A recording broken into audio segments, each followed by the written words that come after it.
I can conclusively say that this was filmed by the government.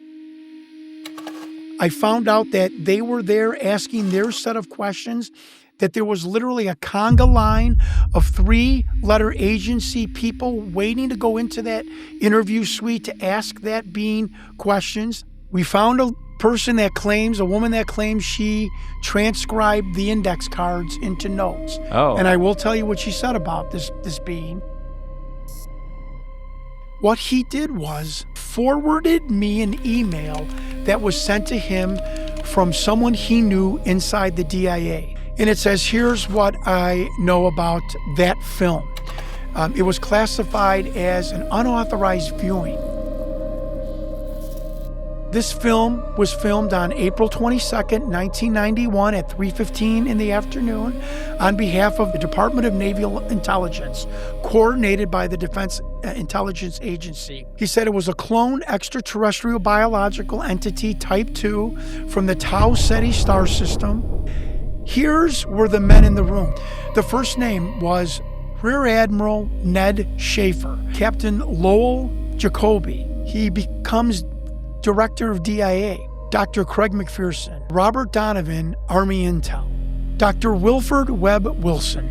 The next name on the list was Carthusian Monk 1, Carthusian Monk 2. Yes, we're now in the Da Vinci Code. There is a monastery in Vermont. It's called the Charterhouse Transformational Monastery. I have the picture of this one monk. He's 91 years old. I'm going to blow your mind now. What he said was that remote viewers with the NSA were getting this remote viewing of a white building in the far upper East Coast where members there had the gift. There was a total of 6 monks that they were used for counterintelligence in the 80s. Some of them were brought to S4, asked to do thought projection interviews with these beings. And he said that He said that it took a couple of days to describe how human beings live in our time. Seconds, minutes, days. The being did not understand that. This type of alien, they measure time in their experiences layered on top of each other.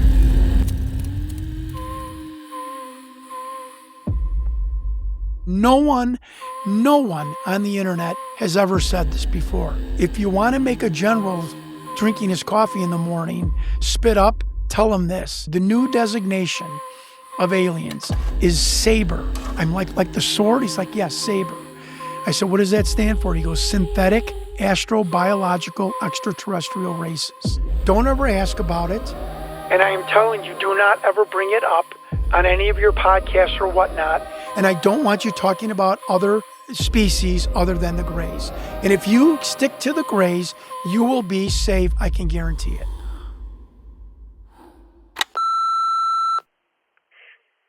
So my story is I was 11 years old, living in Germany at the time. My dad was in the military. We lived off base, and I was walking with a friend the same age, bright daylight, middle of summer. We were just walking along a housing area for the military families. So passing by our school and a chapel, and I remember I was just looking at a playground in front of me. And all of a sudden, everything went completely pitch black. And I was just staring into the inkiest, darkest cave sort of blackness I've ever seen. And then everything came right back as if someone had switched the light off on the sun and flipped it back off. If that wasn't strange enough, I turned to tell my friend, and she says, "Did you see that?" And the same thing happened to her at the exact same time. We were excited and scared, ran all the way home, and no one had the same experience. Over the years, I've met 1 or 2 people that have had similar, if not the exact same thing happen to them. And they were kids, too, so kind of weird. Ladies and gentlemen, today I am joined by a very special guest, Mr. Jon Stewart, former pro wrestler, ran for governor of Illinois. Like, this guy's done it all.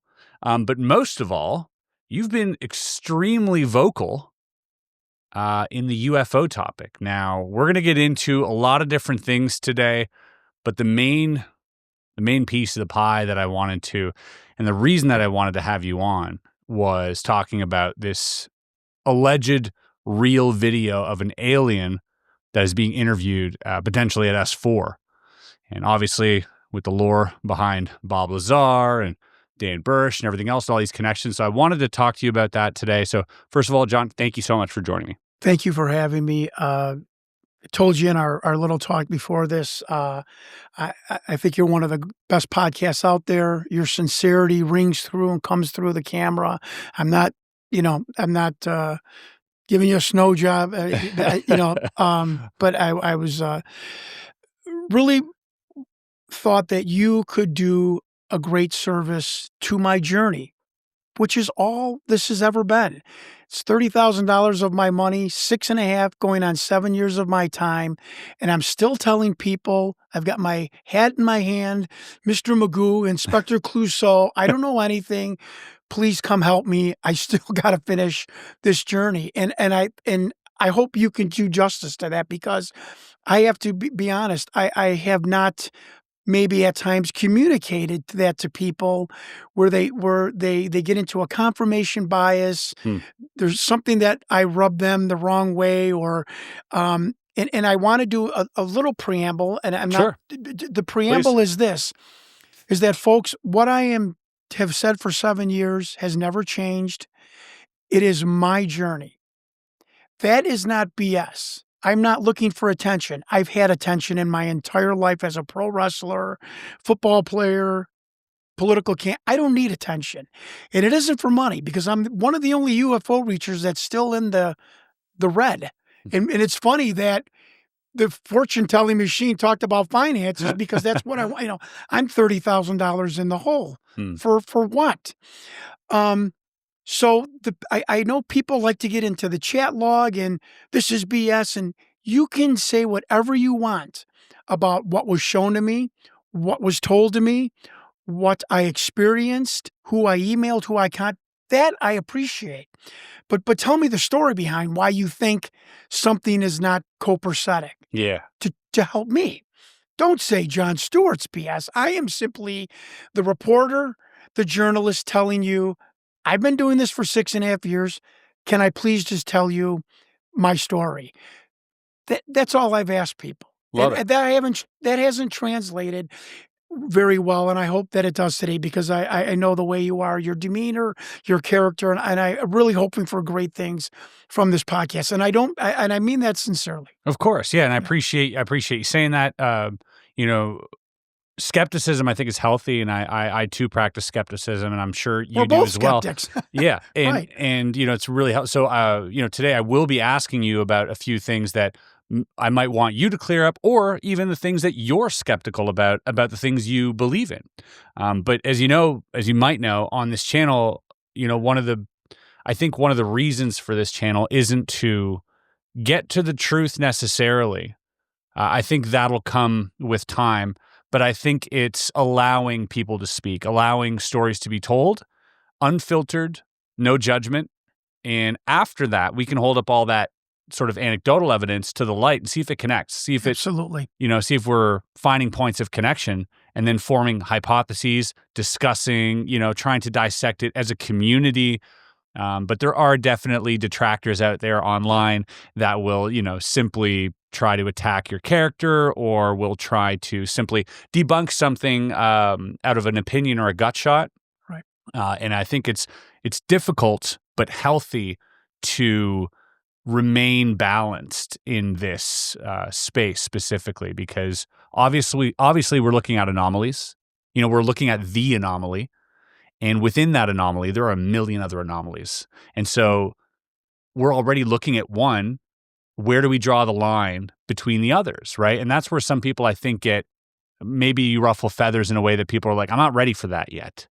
And that's okay. I think a very famed journalist told me 6 months ago, Jon, you've got a live being, puppet or not, real or not. That's a really hard thing for anyone, the media, government, UFO researchers, UFO community, to metastasize. Absolutely. And metabolize. That hit me. That was like, well, that is a great statement. We're not talking about a fuzzy saucer in the sky. We are talking about a very creepy, weird looking being, whatever it is, puppet, interdimensional, off planet, interstellar, that's going to be very hard for people to metabolize. And that's what you're facing. You're facing this confirmation bias of, I'm not ready for this to even remotely be possibly true. So, and that's fine, I think, too. Yeah. Everybody's on a separate journey. Mm-hmm. Some people are, still looking at orbs, and some people are looking at reptilians on the moon. There's a whole gamut of things to look into in this phenomenon. So I don't blame people if, the alien interview isn't the first thing they want to see within this phenomenon. I don't blame them either. Yeah, go watch The Phenomenon by James Fox. It's a good, nice, easy way in. But after you're done with the crafts, let's talk about what I'm interested in. Let's talk about these aliens. Talk about the pilots. Yeah, exactly. Yep. Okay, so take us back. 19. I have. Do you know that I just got I got the shivers. Really? Yeah, it's because it gives me PTSD. I've been doing this for 6.5, 7 years, and it's you just did like a hypnotic thing. Let's go back. That's what's so that's good. This is good. Okay. These podcasts are my therapy, and I'm saying that candidly and sincerely. This is my therapy too, of talking through this, begging people to help me, and it's cathartic. Yeah, but I just got a shiver, so that's good. That's a good sign. Yeah. July 26, 1996. It was a Friday. This videotape was then handed by this gentleman, Victor, goes by Victor, to John Coleman, who is the president of Rocket Pictures. Tom Coleman. Tom Coleman, my bad. Tom Coleman, president of Rocket Pictures, who also created the documentary in 1997, sort of outing this whole story to the world, which, predated the obvious interview that happened with Art Bell afterwards on the phone, and then the later interview again with Victor, where he shows up, I think, a decade later. Well, what's nice about my research is that I have the backstory, and I can tell it now because I put out my documentary. Everything's out, which was great. Which is great because I can speak to you now and don't have to say, I have to tell you in a skiff or something. Something like. Well, you're in a skiff, so you can tell. Yeah, I know that. So. About 4 or 5 days before handing Tom Coleman the video, we have now since found out that Victor was making the rounds in Hollywood of television studios, trying to sell them this VHS tape. And by his own admission and by others that knew of this process at Rocket, these people at these television studios, this guy's a little weird. Yeah. He's a little off. But the biggest reason was no one could guarantee his anonymity. And Victor speaks of this. They would not be willing to sign a contract, pay him in cash, and not really use his name. And he didn't want to be on the video. This is something no one knows about. Victor did not want to appear, whether in silhouette or whether in voice changer. Victor did not want to be part of the video. This isn't just him shopping it around and getting turned down. This is him where his demands weren't met. Correct. Okay. And his security wouldn't be met, which is my first thing, the trial balloon that I throw out there. Because, and I'm so glad I thought of this, when this first came out, before you were in the UFO community, everyone in the UFO community told everyone that was interested, including me, in 97, 98, 99, find out who Victor is. You prove the provenance of the video. If Victor is a paid actor, central casting, video's obviously a hoax. But if somehow, this is the UFO community. This is why a lot of people run from this. Like, don't throw my words back in my face. The UFO community told me, but if Victor is a government employee, a military person, somebody from an administration, an elected official, a chaplain with the government.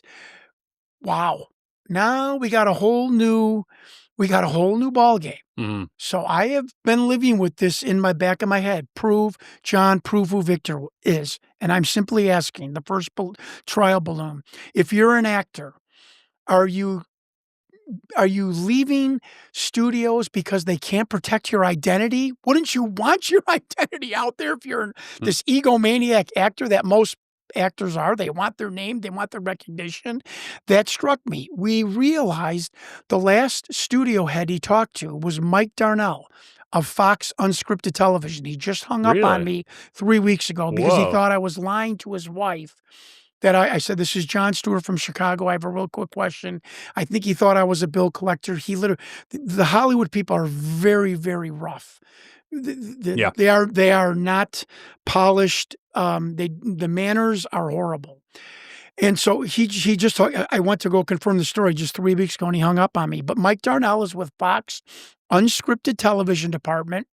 And Victor goes in and, Victor's a pain in the ass.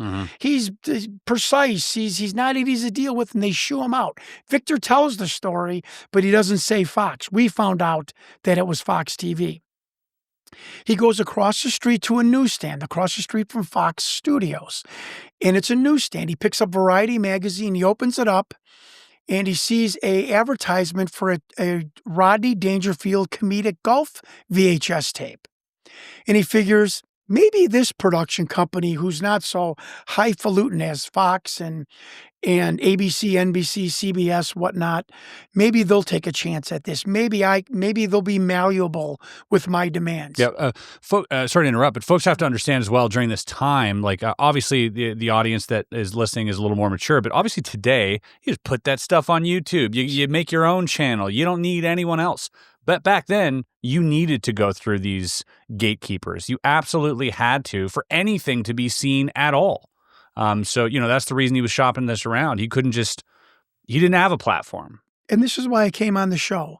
I have been trying to tell people for 6 years, from my knowledge of Hollywood, I have written 3 scripts. I have had 4 reality show go to pilot, which is huge. They didn't make it on TV. I know about Hollywood blockers, getting to these people. Chris, what I'm trying to tell your audience, and this is very important with the background of Victor, to get a meeting with a network in 96, the verbiage that you would know to be able to tell the blocker, the secretary, the receptionist, to get to a Mike Darnell from Fox and then get that meeting in his office, the verbiage you would have to know would be beyond just a government employee. It was somebody that was familiar to some degree with audiovisual production, something very, very important to remember, that it was near impossible to do this without some knowledge of the vernacular of Hollywood. Sure. Very important. So he calls up Rocket Pictures. Tom Coleman answers. Tom Coleman thinks it's his brother, joking him. He passes the phone off to Jeff Broadstreet. Now, this is where I debunk myself a little bit. And remember, I'm just trying to find the truth. Sitting at the Rocket Pictures office is the only Hollywood director that has ever been to Area 51. Just so happens the hour I'm debunking myself. I know you're looking at me like, wait, why is John debunking his own? I'm sorry. I've called that into question. I find that a little suspicious. Obviously. That the only Hollywood director, Jeff Broadstreet, who I talked to 3 times a month for 6 years, happened to be sitting at the office, was friends with Sean David Morton when Victor called. They bring Victor in. Jeff Broadstreet tells me, matter of fact, the biggest PETA, pain in the butt, on the history of the world, demand after demand after demand. We've settled them down. We came to a financial demand. We said, there's no way we're doing this unless you come on screen, silhouette, voice changer. Yeah. He reluctantly agreed to that. Yeah, he was not, it appeared in the video, however, he was very uneasy and not happy. Was there something about the content that caused them to file it differently or give it special handling? This interview was terminated. The interview resumed only after a discussion of the ground rules. Have you personally seen the alien being that appears in the tape? Yes, I have, but I stress I was not necessarily present at the interview session that appears on the tape. He was not a happy camper. not a happy guy. Not there, and not even in the phone call with Art Bell, which he also voiced out that he felt like he was kind of coerced into doing. So yes. not once did it seem like he was very willing to come forward? Welcome to the program, Victor. Yes, I think it's fair to say at this moment I'm incensed. This snafu with the telephone numbers. Can I ask you who is at your studio at this time?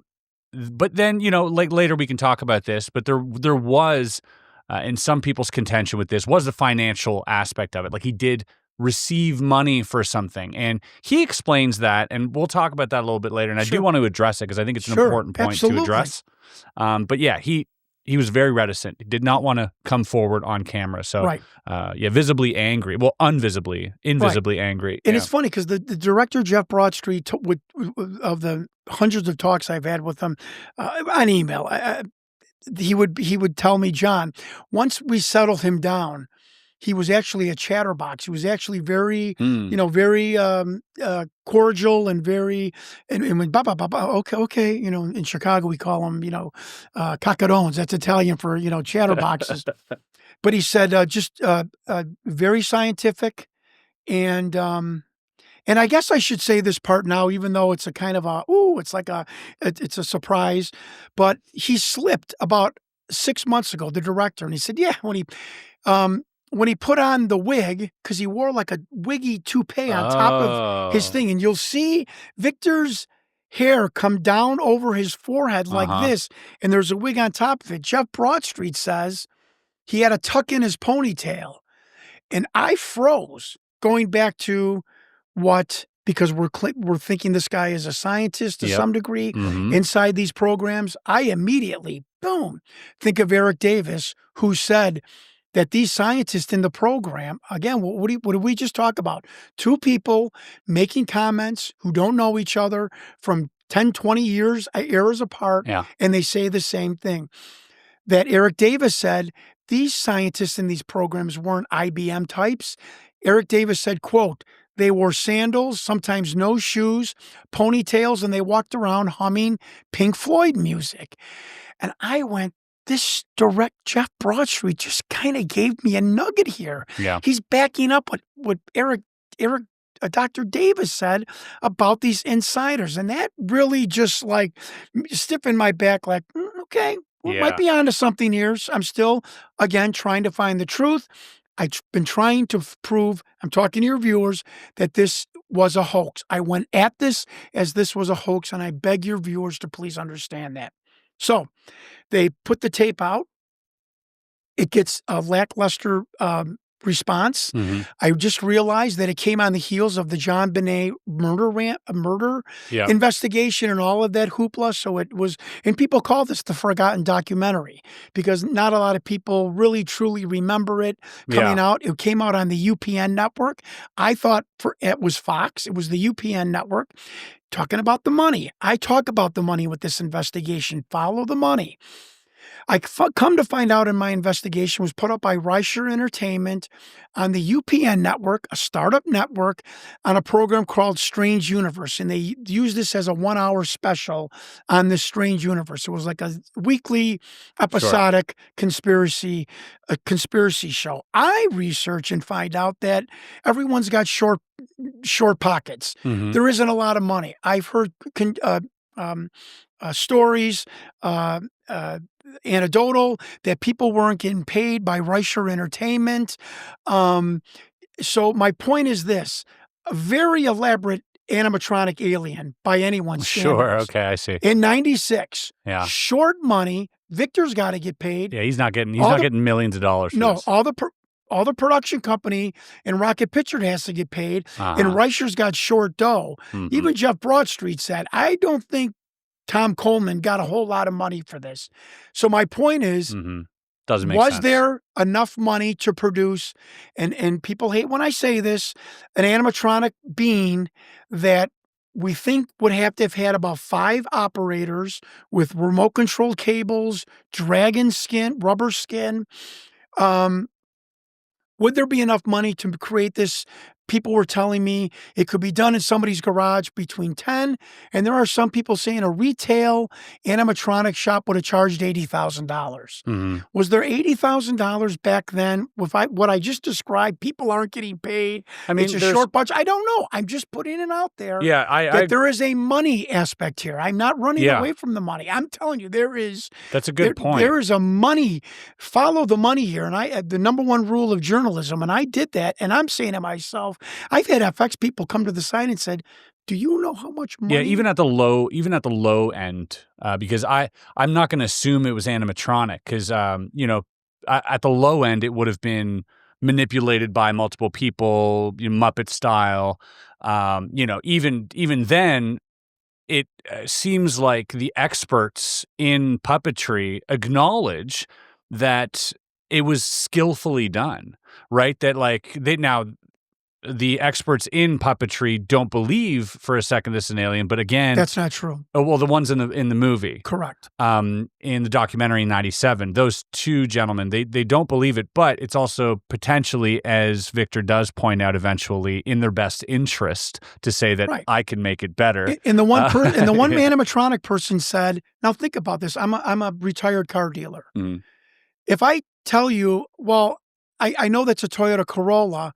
But there's something about it that I don't understand that I can't say it's a Toyota Corolla. You'd be like, what are you, and are you a because there was that. They were confused. Well, special effects person said, it does one move. And this is a top Hollywood special effects person, says on camera, but it does one move. I can't figure out how they did it. Criswell thought the alien exhibited movements that would be difficult to fake. There are moments when this looks very real, and I don't know how they did certain little things about this. So right when I would say that it's definitely a puppet, he moves a certain way, or he'll lift up in the frame and all that, and all these little things are important to the to the character of him. This animatronic alien does this. It's moving this way while it's turning its head this way. It's coughing. There can't be a hand inside the mouth because the chin is only 3 fingers wide. You could not fit. And we've showed part of it where there is really no one in the back of the head from what we can see. I'm just speculating here. So it would have to be a 5-person animatronic. We show the mouth going open like that, which is alarming to me. I'm just simply stating this. I'm not trying to put that the money for that high-tech, obviously high-tech alien, I just don't see where it came from. Yeah. That's all. It's the one argument that can be made. Obviously we're ruling out CGI. So the only argument left is puppeteering. That is the only argument left. And if you look at it, it does seem like either a incredibly skillful puppeteering act or animatronics. Like at the low end, a renowned puppeteer behind, and plus even making it, like you said, in a way that you could manipulate it might in itself be a feat to behold. And so... And he's never come forward. And exactly. And you know what? That's like much like the idea of, and we'll get into this maybe a little bit later, but the Skinny Bob video that keeps cropping up as well. A lot of people say the same thing about that, is like there's no set photos, there's no costume leaks, there's no mold anywhere, like mold of a cast of any of the costumes. And so to me, I always think, even if you look at, what was it, X-Files, one of the movies, I think it was, or where there was this lab of bodies that they had, and eventually set photos would surface, and then people would share them as if they were real, and then they debunk them because they didn't know it's from the set of X-Files. Exactly. But just to say that, like, when you're on these sets and they're quite elaborate, you can go from anywhere from like 10 to 50 people at a time being a part of that. And that's a lot to contain for such a, for somebody just trying to get a small check. 30 years, a puppeteer. No debunks. Craft catering. Yeah. The accountant, the wardrobe. I drove the people to the studio, the people at the studio or the sound stage, the person that made that bizarre monitor, which I think is the bombshell. The heart monitor? No one in Hollywood, including the animatronic person, has come forward at a pool party to try and make it with some girl to be like, So I made that be. That has never happened with any hoax. That if there is, I'm wrong. Sure. That's never happened. It's a little ludicrous to think that it was done for money. I think that argument we can probably rule out. As you said, it doesn't really add up. I'm so glad I'm here. But the argument you're welcome, but the argument that still does hold up for a lot of people is Psyop, right? That is the biggest argument to be made about this case. So why would someone want to create a Psyop? Well, if you look at the day or the date that this video came out, it was a few short months after the Varginha crash that happened in Varginha, Brazil, where the American military, Air Force, showed up in Brazil to haul off, a bunch of aliens and retrieve a downed craft. What better way to sort of, misdirect the audience is to leak an alleged interaction with a being and have people sort of question. I'm not saying that that's the case. I'm not saying that it's real, that it's not real, that it's a psyop. I'm saying, for me, the only valid argument other than it being real is some insane psyop. And that, to me, is just as valuable in this context, because what are you covering up? You know what I mean? Like, why would you spend so much money in psyoping people into thinking aliens are real? What are you actually hiding that's worse than aliens? And so, yeah, that's just the only point I wanted to make there. Thank you for bringing up the conclusion of my no. I completely agree that, and I hope people appreciate this, that after all of this money and all of this time, I can conclusively say that this was filmed by the government, whether it was a psyop or whether it was an actual extraterrestrial. I have had two insiders, and we will get to this, who tell me, one of them is Stephen Greer. Don't be disappointed when you find out it was a recreation of an actual event, a psyop. Well, first of all, you're not going to hurt my feelings because I don't care. Right. I want to know the truth. And I am telling you, because the coding on the bottom, the DNI, Department of Naval Intelligence, which I'm so proud of me and my team for proving Bob Lazar's story on that angle, that the number 27, that there is, that I am 99% positive that it was filmed by the United States government. If you want me to shock everyone, and 25% now that it could have been done for a psyop of we couldn't show you a real alien, but we created this and we did try and have disclosure. Right. What do you mean you want to put me in Leavenworth for 30 years? I did approve that video release. I tried to show you, but I didn't have the security clearance from the president to show you a real alien. We are definitely under the distinct possibility that is a possibility. Do you think that if it was a psyop, that Victor was kept in the dark? Because for it to be a successful psyop, Victor getting caught lying would have been a big oversight. They would have had to kept him in the dark. So he, by all means, thinks that it is a real alien and was being told so. Great question. We have been told like a planned leak. Of course, we have been told that Victor was chosen to do this if it was a psyop. I only have two people telling me it was a psyop, not Greer and this other person that said don't be disappointed. I'm talking actual people. Sure. That Victor was a disenfranchised employee. What's funny about the Bob Lazar story is that I have basically put together this mosaic of S4 and this draconian, oppressive regime down there that really turned a lot of people, this cabal, into getting somehow information out from S4 to the public. And when you talk about the draconian security measures that Bob Lazar talks about, we have multiple people telling us that is something that turned people off to want to leak information. And we have two people telling us that Victor was disenfranchised and that someone from Majestic 12, as part of a public acclamation program, I'm just telling you what I was told on this Sure. part, that it was allowed to happen, wink, wink. I don't believe that. I don't think anybody, I don't think intelligence lets you, I don't think intelligence does this and, go ahead and take it. I've got a great quotation.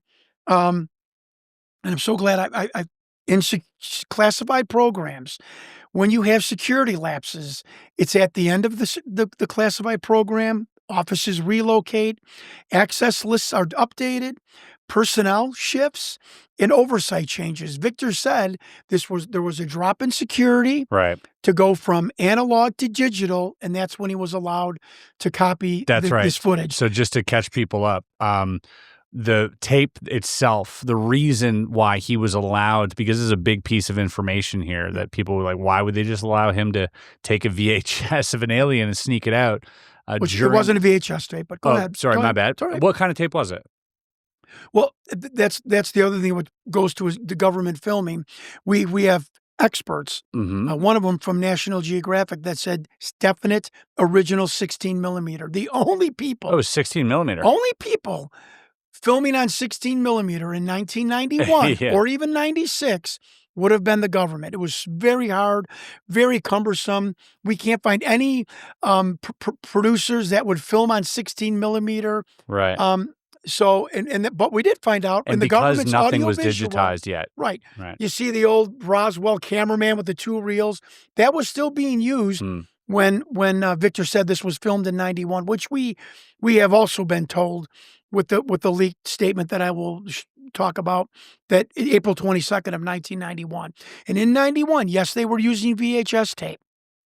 In Betamax, they were also, the audiovisual department for many government programs was still using 16 millimeter. And so then during the transfer of tape to digital, which, most media companies had to deal with, every media company that had to stay afloat, basically everybody that had anything on tape had to eventually digitize it. And it's a laborious process. I've done it myself. I've got real canisters down here that I've had digitized. It's expensive. It's tough.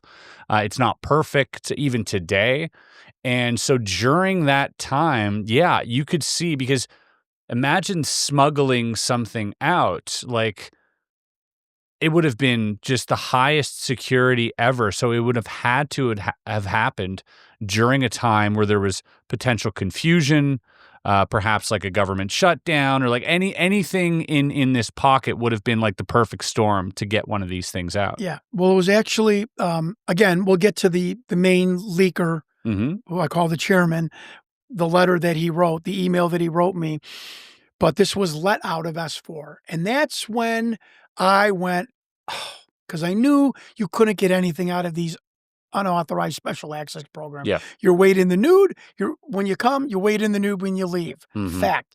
Nobody's sneaking out a DVD between their butt cheeks. I'm sorry. And Victor alludes to that also. And I'm not jumping forward in the story, but when I talk about the email that I got of the whole provenance of this tape was, the Area 51 cameraman was escorted back to the Groom Lake Photo Lab. He made 2 copies of the 16 millimeter film, snipped 3 minutes of it, put it in a burn bag in a GSA approved vault, and that burn bag was snuck off of the Nellis test and training range. That's how. So Victor, did he obfuscate and lie a little bit that he was the active agent? I think he was protecting that cameraman. Or protecting his own identity. Could he be the cameraman? Now, the name we've got of Victor, I'm not jumping forward, we have him on the log, the same log that I saw Bob Lazar's name, which has Victor working for EG&G, which built Area 51. Right, which did everything. You know what else they did for the government?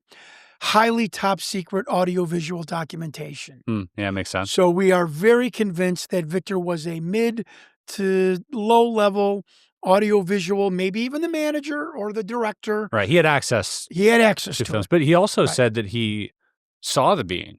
Correct. Well, if you're part of the filming or that's what I'm managing getting the to, filming, yeah. you're going to have to be read into this program. Yeah. And you're going to actually have to have some contact with the bee or be in the You room have to film it, yeah. when it's being filmed to make sure. Because otherwise, why would a guy with a ponytail, just be hanging around this highly sensitive area? Right. You'd have to be some type of expert. Right. And the fact that you have the film and you say that you saw this being, put two and two together. Yeah, you're probably right. And on the Victor team Victor filming it. talks about philosophy, the end of the world. I'm not jumping ahead here. I want to make this great point about him being probably the director, manager, mid-level audiovisual person for EG&G. He talks about eschatology, the end of the study of the end of the world, and religion, and especially when it comes back in 08, Mayan calendars. Just a pretty interesting story. We probably believe he had some PhD in film, and we find out that people that get their doctorate or their masters in film, also most of them, a lot of them, those people also have a double major or a follow-up major in philosophy. I didn't make this up. I read this on the internet. So because he seemed a little too philosophical for a guy that was a cameraman at the NBC station. And when I read that on Google, it was just, again, one of those things I'm like, wow, is this really coming together? I would give you that, but I would also push back a little bit in thinking that when he did mention that, he also mentioned that he was nearing the end of his life due to potentially an illness. Right. And the director said he didn't believe that. Right. Oh, he said he didn't believe that. Which was a counterintelligence operation of, I'm dying. Sure, but that's Don't also... Don't look for me. But that also would be when you get more philosophical. Totally. Yeah. Totally. So, yeah, that's the story of how Victor went to Rocket Pictures. They go on Art Bell to promote the DVD because the viewership was not up to par on the UPN network. And this actor, remember, everyone's, Victor's got to be an actor. This hired actor is arguing for a minute and a half that he was given the wrong phone number. And you're an actor and you're upset about a wrong phone number. You can't get through. And this, what we have found out about Victor, this pedantic personality, this precision mentality. It's this way. It's the rules. It's the regulation. It's specificity. That really shone through. I just don't think an actor would argue for a minute and a half with Art Bell about the number being wrong. And I found that stupefying. We ran, and I'm not getting ahead of myself, but we hired two people from the Reed School of Lie Deception in Chicago, two police officers, and we also gave this to a retired FBI agent to watch Victor for his verbiage. Can't really his body language, but we can maybe analyze his verbiage. In the Reed School of Lie Detection, we got two police officers that graduated to look at Victor, and a retired FBI agent who's a private investigator. Please don't look up in Chicago a retired FBI agent, a private investigator, and stalk him. So, I'm just saying. The FBI agent went, stop. Do you think this guy's an actor? When Victor's talking about the primitive conceptual framework, it's talking from an alien to talk to a human being about the dynamics of space travel, and it would be like putting calculus in the greets and scrunches of a chimpanzee. And the FBI, the former FBI agent, he goes, I don't know who this guy is, but stop. You're wasting. The police officers said the same thing. And then one of them came in with that word, pedantic personality. So I'm reading all about, I have a degree in counseling psychology, and I'm reading about that type of personality trait. Do you know what I'm reading over and over again? What the majority of occupations that have that trait? Scientists. You don't do a dash of this and a pinch of thallium and element, and you just throw in a little bit of it. He's not socially... He's not a He's social not Jon expert. Stewart, the generalizer. Sure. No, not he's him. yeah, you can tell. And what was interesting about the Art Bell interview, and I would, Fascinating. I would encourage everybody to, first of all, go check out the original documentary, but then also follow up. It's a great follow up. Yes. With the Art Bell, and Art Bell, obviously the predecessor of all of this. He is the guy. And even Art Bell, admits that it took 20, 30 minutes for him to warm up to Victor, because at first he's like, I'm not really buying anything. This guy's very cold, reserved, shut down, being kind of rude. And then after 30 minutes, when I guess Victor felt comfortable with Art, because Art Bell had a wonderful way of making you feel comfortable. Of course. His voice was so soothing and understanding. And stroked his ego. Yeah, exactly. And just kind of like allowed him to get comfortable. Correct. He started opening up, and then Art Bell, to his credit, was like, I believe him. Art Bell believed him. That's for me, as far as anecdotal evidence goes, it's a big one for me, because I think, he spoke to a lot of people, and you can just really put it raised my conviction level that this man was at least believing that he was telling the truth. And I say that because, maybe he was fed something that he doesn't know not to be true. And yeah, that interview was really revealing, but also, like you said, he was quite upset about the small sort of almost just things that didn't matter. And you're like, why is he so upset about this? I'm so glad stuff? I'm sitting with you. I mean that sincerely. Does an actor go on Art Bell and answer, and I know this for a fact, answer an hour and a half of unrehearsed questions? And one of the biggest things he's pissed off about is, yes, we're not telling the public about the extraterrestrial phenomenon. Yeah. But one of the things that really pissed him off was people that worked on an S4 had little personal mementos and trinkets on their desk, and they were told not to. Yeah. Does an actor even think of that? Yeah, he talks about Sean David Morton's newsletter, and he's correcting things in it. An actor from CAA or Central Casting is reading Sean David Morton's Delphi conspiracy. No, I don't believe it's an actor. Come on, I don't think it's not. I don't think very many people. I don't think very many people believe it's an actor. Those who do obviously haven't done their due diligence. But I think. Thank you, Chris. I think that the potentiality for this being a legitimate person close to the program, given some passage material, he believes it to be true. I think that potential is still there. So like I said, like you said, I think this does have something to do with the government. Either it's true, or the opposite side of the spectrum to me is just as fascinating. Why would you want this to be out there? Are you preparing people? Are you simply misdirecting people? Like, what is the reason there? And that to me is equally as maybe not equally as interesting. Obviously, a real alien is much more interesting. It bothers me more because you're taking my tax dollars and making a hoaxed video to deceive me.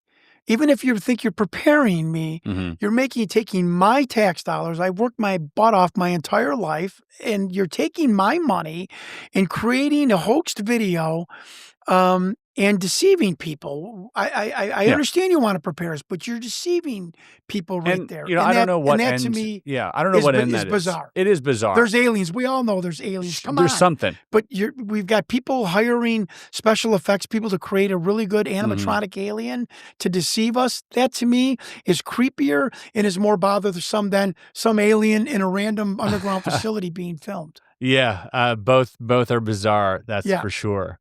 Okay, so the story gets out, doesn't get traction. Right. He goes on Art Bell, kind of still angry that people haven't really caught on to this. So he goes back to, the producers who first documented this and really goes off on him. He wears a mask in this interview, and he's kind of like, just, you can tell, really pissed off and breathing heavily in that mask, and there's his fly buzzing around him. You just see his annoyance come through, and he's just annoyed that there's two people here instead that he's of wearing a rubber mask. That he's wearing a mask. How much credibility do I have when I'm wearing a rubber mask? Exactly. And he's just kind of fed up because, and he really kind of goes off on ufologists and grifters, and, and that's not something normally a grifter would do. You don't see somebody who's out there. Let's see somebody who's out there and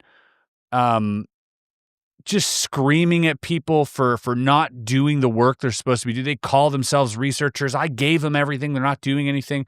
Like, to me, that really raised, again, my conviction level that he believes what he's saying. It's been 11 years since I brought out that tape. What follow-up has there been?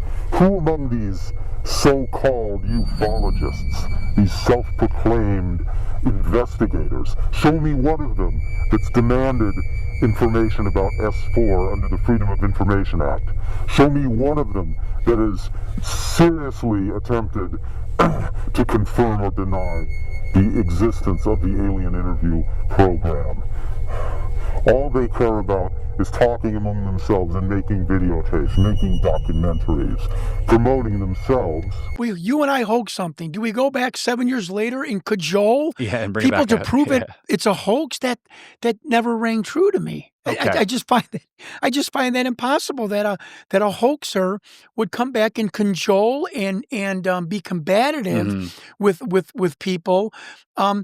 Again, he's mad at people. He's mad at the UFO community, even the ones that say it's real. That's 'Cause right. he says you're taking it for face value. Yeah. That pedantic personality. Research why you think it's real. Yeah.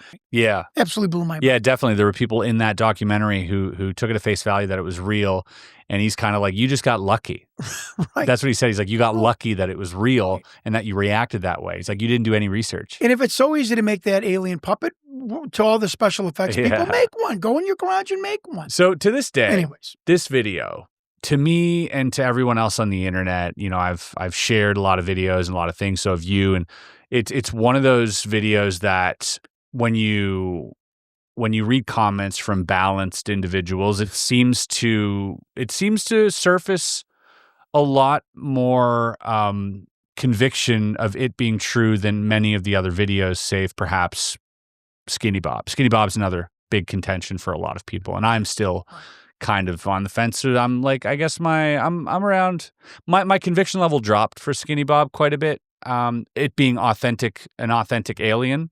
Again, not completely out of the realm of it being a psyop, but it did drop a little bit. But I'm roughly 50-50 on that one as well. This one I'm a little higher conviction because of the nature of the video being like one shot. What part of this video for you raises your conviction level on this being true, and what's one part that lowers it? And I'll start with mine. Great question. So the one that raises it for me is obviously the movements of this being, and then perhaps some of the stuff in the foreground that we're seeing. The things that lower my conviction for this specific video is the lighting, but again, that can be. You know that? Can we tell people that's not the way Victor brought that film? It was lighter. It was bluish. Yeah, it was bluish. Bluish hue. And no one, why is it so dark? Yeah. That's a puppet because the room's dark. That's not the way Victor brought that video. They did that for theatrical dramatic effect. Okay. Because it looks so much better than the blue closed circuit television style Victor. But Victor brought a blue hue, and you can find this on the internet. You can see the alien's thorax, his arms, not his hands. That is not the way Victor brought that video. Okay. Point taken. Okay. But the other thing was the doctor behind him. And this for me, as just a body language observer, there were two doctors that stepped in. One of them had a flashlight and, was looking in the mouth, looking in the eyes, perhaps to see, dilation or whatever it was. Hemorrhaging. Yeah, hemorrhaging, even in the nostrils, if there was hemorrhaging, if he was choking, and they were wiping the mouth, there was stuff coming out of the mouth, and they were wiping this. Foam, yep. Yeah, and that's all very compelling. The other gentleman. Wilford Webb Wilson. Who's this? That is Jon Stewart. No. Okay. But the other gentleman who died in Watsonville, California, 2014. How do you know this? You talked to his wife? I got the whole story to tell you. Okay. No, come on, let's go. But I'm saying. So what about him? You didn't. He touches the bean weird. He's not really doing anything, and it seems like he's doing exactly what I would do if I were playing to the camera. And that's what I read. I'm like, this guy's like, he's kind of like doesn't know what to do with his hands, kind of like pretending to be a doctor. If I look at it through that lens, that's how I see it. Now, I also don't know how I would react if I had to fix a choking alien. I don't know that I wouldn't also act exactly like he did, right? But am I going to touch something that's going to hurt the alien? That's right. Are you ginger with it? Are there people with guns looking at me right now? Like, I don't know. Dan the Burr reality. says how frail the beings were. Victor tells us that this being was at the end of its interview cycle. So it was going to be retired. Going to be retired. Obviously, you could tell the being was slightly infirmed, especially with the respiratory illness that he had, and I agree with you. Yeah. So that for me, that was I think the biggest contention is just body language of this second doctor. Other than that, I really can't find much to really go on. But what about you? What's one thing that raised your conviction level looking at this video, and what's one thing that lowered it? That it is such a casually shot video. You know, somebody made a great statement to me, that when you're the government and you're filming something, you're there to document something. You're not there to make Miley Cyrus look in the perfect lighting. That's not your job as part of the government audiovisual documentation, which I think is a great point. The fact that there is a red stool that you could buy at Kmart in Las Vegas in the 90s, sitting off to the side in front of the table. Nobody realizes this. A stool. You've just left a stool there in this hoax video. The hoaxed video, you obviously spending a lot of money to hoax it as the Hollywood producer. You don't have the medics in pressurized suits because, wouldn't you put them in pressure? They come in short sleeve scrubs. Yeah. Obviously knowing that maybe the being's not a contaminant to humans. You have a monitor that still to this day, no one knows what it is. And that I could talk about the monitor for the erratic heartbeat. We're going to get into that. All of this, you have two military people in the foreshadow. Nobody even realizes these two men were there until Victor talks about it, until a guy in England who were enemies named Andrew Burlington shows the patch. The patch on this army officer, the combat patch, is like a dragon, a horse, a wing that I have gone through 3,000 military patches. So this producer has now created its own military patch that no one can see. You emblazon DNI on the bottom of the film, a abbreviation of a Department of Naval Intelligence that no one can look up in 96 when it came out. We can't look it up now. You can't look up that agency, even though I've proven that it exists. Why would you do that? So how did you prove it existed? Well, I mean, if you want to jump around, that's fine too. Okay, let's go. For me, the DNI. Okay, I'm looking at I'm looking obviously the only semblance of this is the Department of Naval Intelligence, which was on Bob's pay stubs. Okay, and a lot of people said, "Nah, it's not even a department or whatever." And then I had John Ramirez sit here, and he said, sometimes it's a flash ID.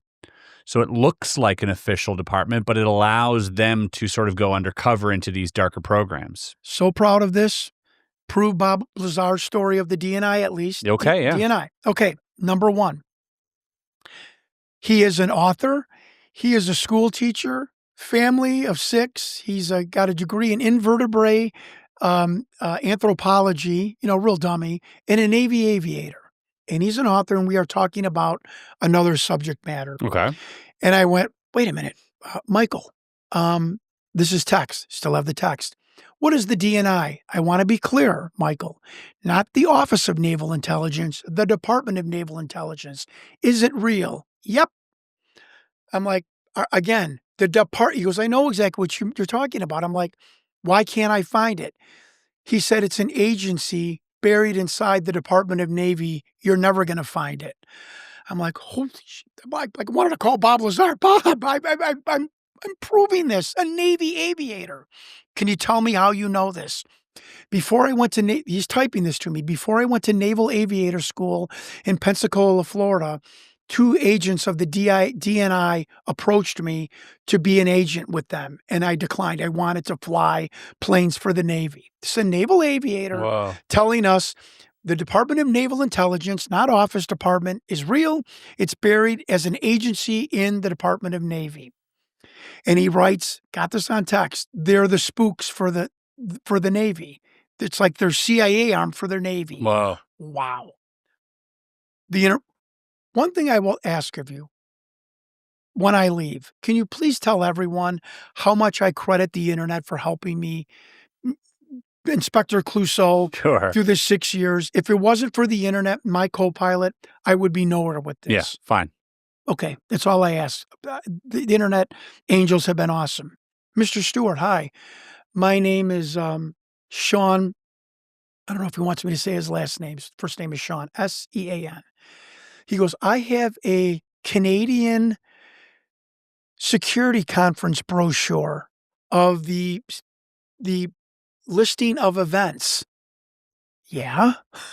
And on it is a Colonel Carl Prinsloo of the Department of Naval Intelligence. Wow. Sends it to me. I have it. It was in my documentary. I'm like, I've emailed this guy 5 times. He will not return my email. Don't tell him what it is. So on a conference brochure, we have the U.S. Department of Naval Intelligence. His name is Carl Prinsloo. And I mention names. I mention facilities. I will give you codes. I don't gatekeep anything. And I'm proud of that. And what I would like to do with this conversation is to tell you people, to tell you names, facilities, to let you know that this is all real. So that's 2 things with the Department of Naval Intelligence. What was his name again? I'm going to write this down. I need to. Carl. Yep. Prinz, Prinzlov. I've got I can send you the. Okay. I can send you the Canadian brochure. I've got all 22 pages of this conference. It's like you get a little brochure of today we'll be having dinner. Sure, yeah. And after dinner, Chris Ramsey from the DOD will speak. Yeah. Shocking. This is going to sound like I'm going to tell a joke at a bar, but it's not. A director level former CIA, what would you call them? Member, Sure. personnel, Mm-hmm. owns a microbrewery with his wife, who was in linguistics for the CIA. Okay. My cousins take me after deer hunting, and they're like, "Oh, my cousin's into aliens, and John, this is," and I want to say his name, and he told me what he did for the CIA. This is like director level, not a director, but he is on the top of the food chain. And we're talking, and I know I'm catching him off guard. I said, "Can I ask you one quick question?" I'll never forget. He was sitting like this, and he said, "Yeah," and he was looking away from the bar. He was on a bar stool. Bar was jammed. I said, "Is the Department of Naval Intelligence real?" I want to be clear, not the office, the Department of Naval Intelligence. Chrissy went like this. Yeah, it's a real thing. And he caught himself. He gets up, he goes, "I'll be right back." He goes into his back office, and my cousins and I are looking at each other. They don't know what DNI means, but I'm waiting. And I'm waiting, like, is this guy dropping a dime on me? Is he, is he going to himself? Why did I just do that? It was very, very, very bizarre. I talked to his wife, and we'll get into my emails being stolen. She tells me that she thinks it's the NSA. I don't believe in aliens. You're crazy, so on and so forth. And we are getting into almost like a shouting match with each other. And I said, do you know, is the Department of Naval Intelligence a real thing? She's like, "Yeah, it is. It absolutely is." I'm just like, well, I've got 2 CIA people that told me this. I've got a naval aviator, and now I've got somebody, Carl Prinsloo, Prinsloo, whatever his name was, that he's on a conference brochure with the Department of Naval Intelligence. And again, I have proven, I think without beyond of a shadow of a doubt, that the Department of Naval Intelligence is real. Bob Lazar said it was the company that hired him. I found out that it's one of the 3-letter agencies that runs a program under the umbrella. I found out that they were there asking their set of questions. that there was literally a conga line of 3-letter agency people waiting to go into that interview suite to ask that being questions. Really? Now, whether it was that interview, whether that's the way it happens with all of the interviews, because you and I believe there's a percentage that could be a psyop. But during these interviews, there are agencies waiting outside in the hallway waiting to insert their questions to this being, oftentimes. Well, that's also lines up with, was it Carl Wolf? There was a deathbed confession years ago. Okay. Carl Wolf, do you know, is it Carl Wolf? I believe it was. And this gentleman said that he went to church. It was a very niche church. I think it was the Church of World of God or Church of the World or something.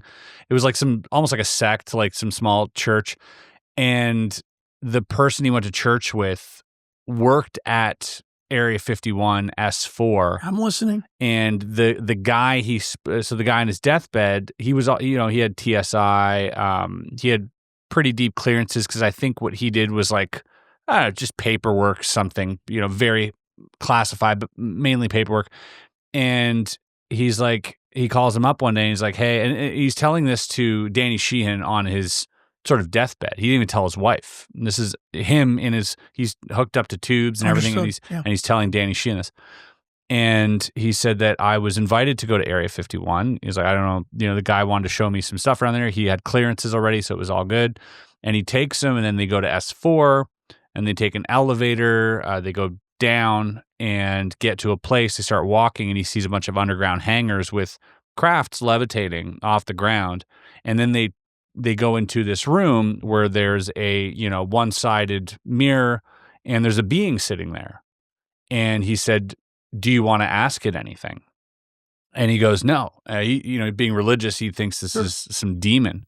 Right. And he goes, okay, I'll be right back. And then he goes in and he kind of like sits there in silence with it for a second, comes back out with a stack of like papers and says, he's done, but now he has, these are all previous answers that we were given. And he starts reading through them. And like the answers were, where are you from? And, they say, we're part of the same galaxy, but our mission is to monitor this planet, yada, yada.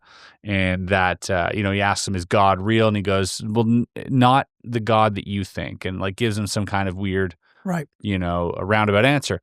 But that to me, again, deathbed confessions are huge. Yeah. To me, that's the biggest piece of evidence. Of course.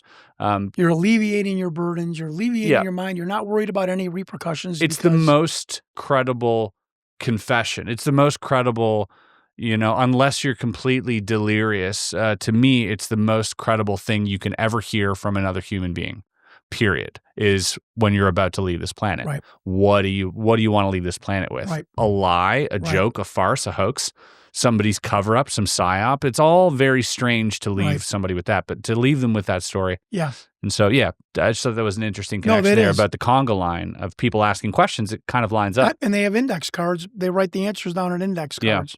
The DNI, let me finish with this. This is what started my whole saga. Mm-hmm. I'm running for United States Congress. And it's 1999. I'm not going to win. This is a hellish 11-way primary in the North Shore of Chicago, the John Hughes, where he made all the high school movies, the Home Alone houses, the North Shore. These are all, uppity, very wealthy people at a lot of the neighborhoods. And it's a free-for-all. We are destroying each other. Private detectives smear a national newspaper still to this day. It's on Grok. And Jon Stewart was involved in an 11-way primary that national newspapers called the dirtiest congressional primary in history, which kind of helped me for being able to absorb what happened to me for the past, 6 years. I ended up endorsing a guy I became friends with, Mark Kirk, who became the congressman and became a one-term senator, Senator Mark Kirk. He was in the reserves, and he was a naval intelligence officer in the reserves. This started the whole thing. We're on the back of the bus, just him and I. John McCain is brought in. We're doing a bus tour for the district to hype up the primary. And it's Mark and I at the back of the bus. Chris, this started everything. And Leslie Keene once told me, "Oh, you found some. You touched the third rail. You were like asking a mafia guy the code name for a." And so I said, "Mark, before everyone gets on, what is the DNI, the Department of Naval Intelligence?" And he was over here and he did this.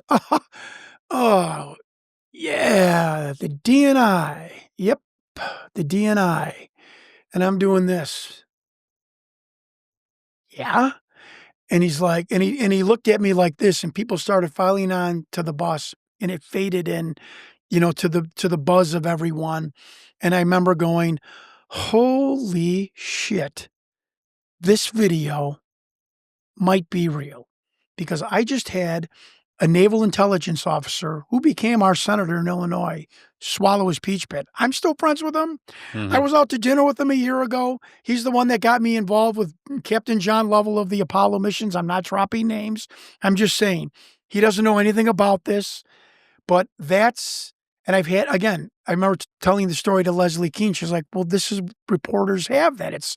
You're touching the third rail. You are getting the sense that you just hit a raw nerve. Yeah. And why would he not look at me and go, what are you, Naval Intelligence? What are you talking about? There is no such thing.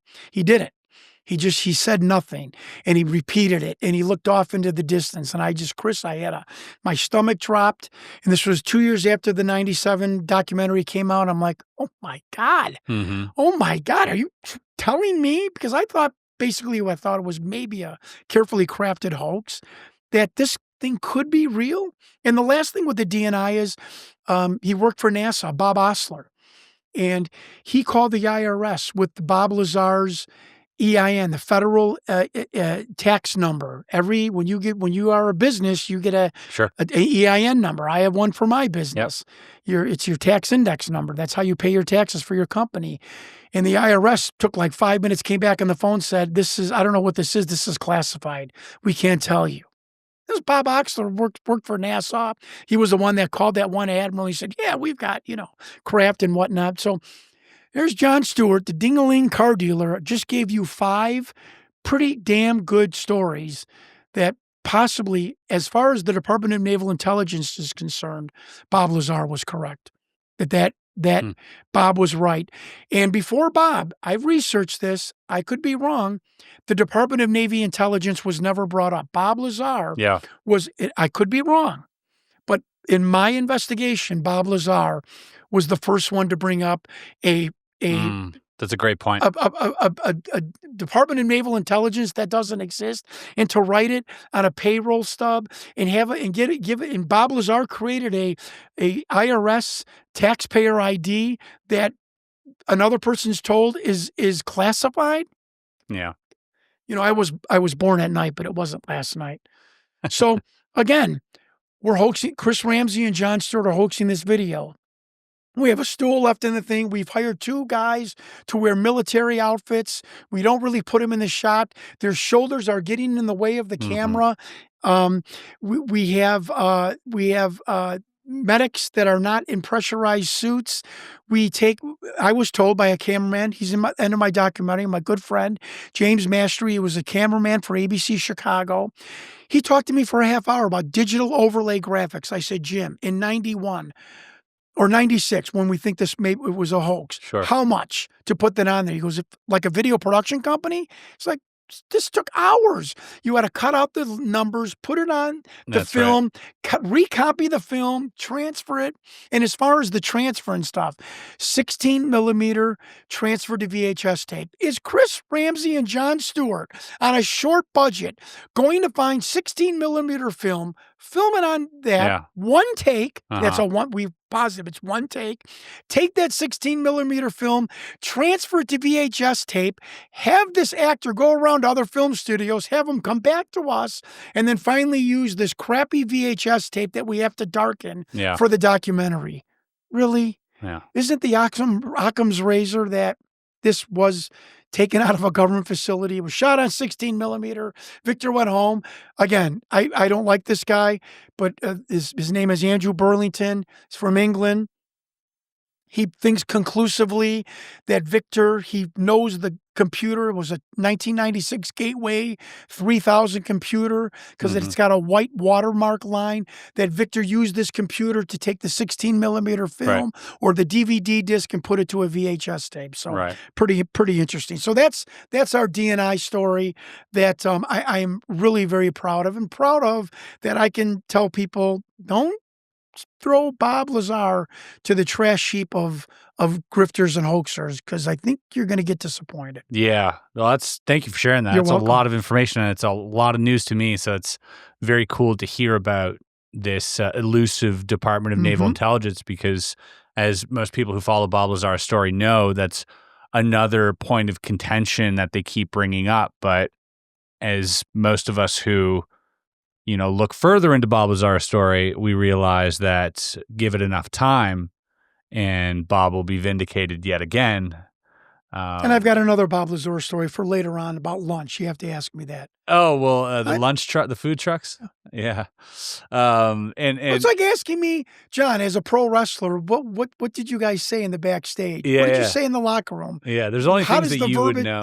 There's a bunch of stuff that only I would know.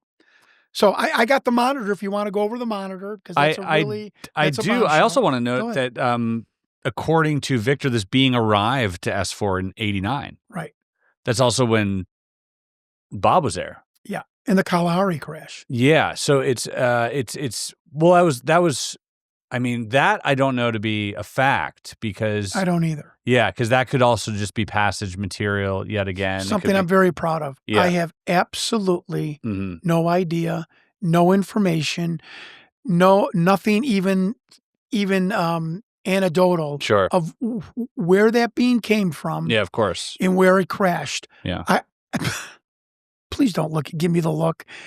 We found a woman that claims she transcribed the index cards into notes. Oh. And I will tell you what she said about this bean. Oh, yes, it's a little heartbreak. You want me to tell you that? Yeah, now? Please. That they nicknamed him Oscar. That this was his first mission.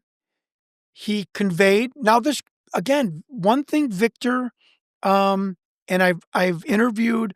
Who is this lady? I'm not going to tell you her name. Don't tell me her name, but who was she? Like, how did she hit you up? She contacted me off the internet, my email, because I give my email. Did you vet her?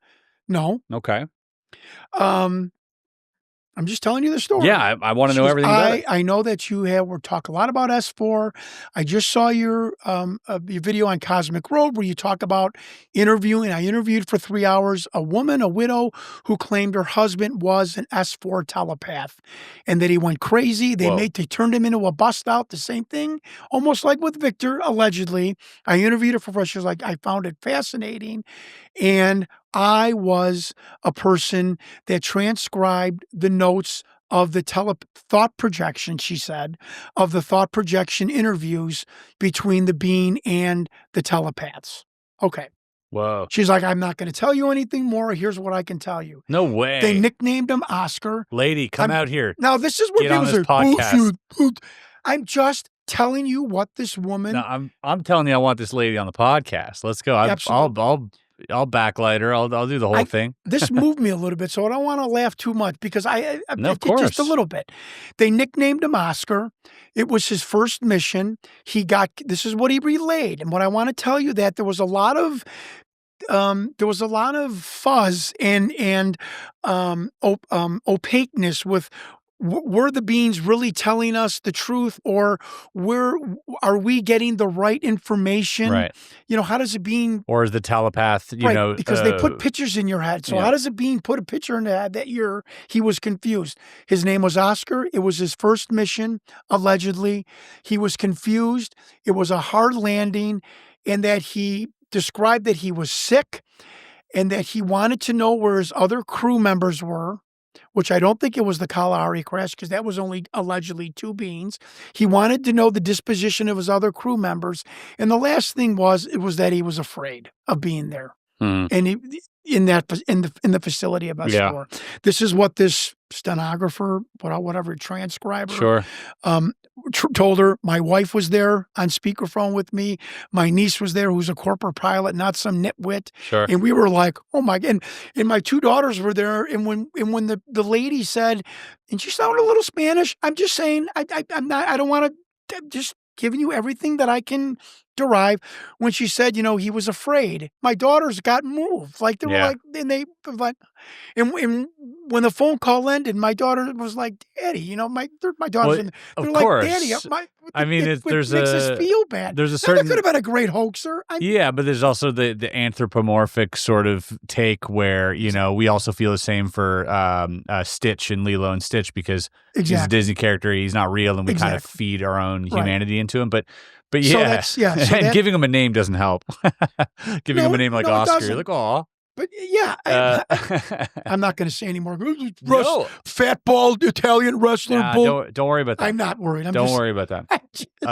But that was again. I give you the whole story. I'm and it was fascinating. If I was worried about those people, I wouldn't be doing this. And she contacted me after I told this long hour story of the S4, the widow whose husband allegedly was an S4 telepath and had the same, again, she didn't know a lot about the Victor story. And told me, whether it's true or not, that her husband had the same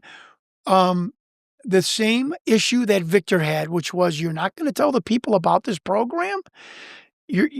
No, not on my watch. And her husband felt the same thing. And she said he went crazy at a conference table when they told him that they were, that a offensive weapon or something, a system that they were developing was going to be used or could be used or being pushed to being used in an offensive manner for the military. He exploded. Like, you can change the world with this. And they actually threw him out of the program.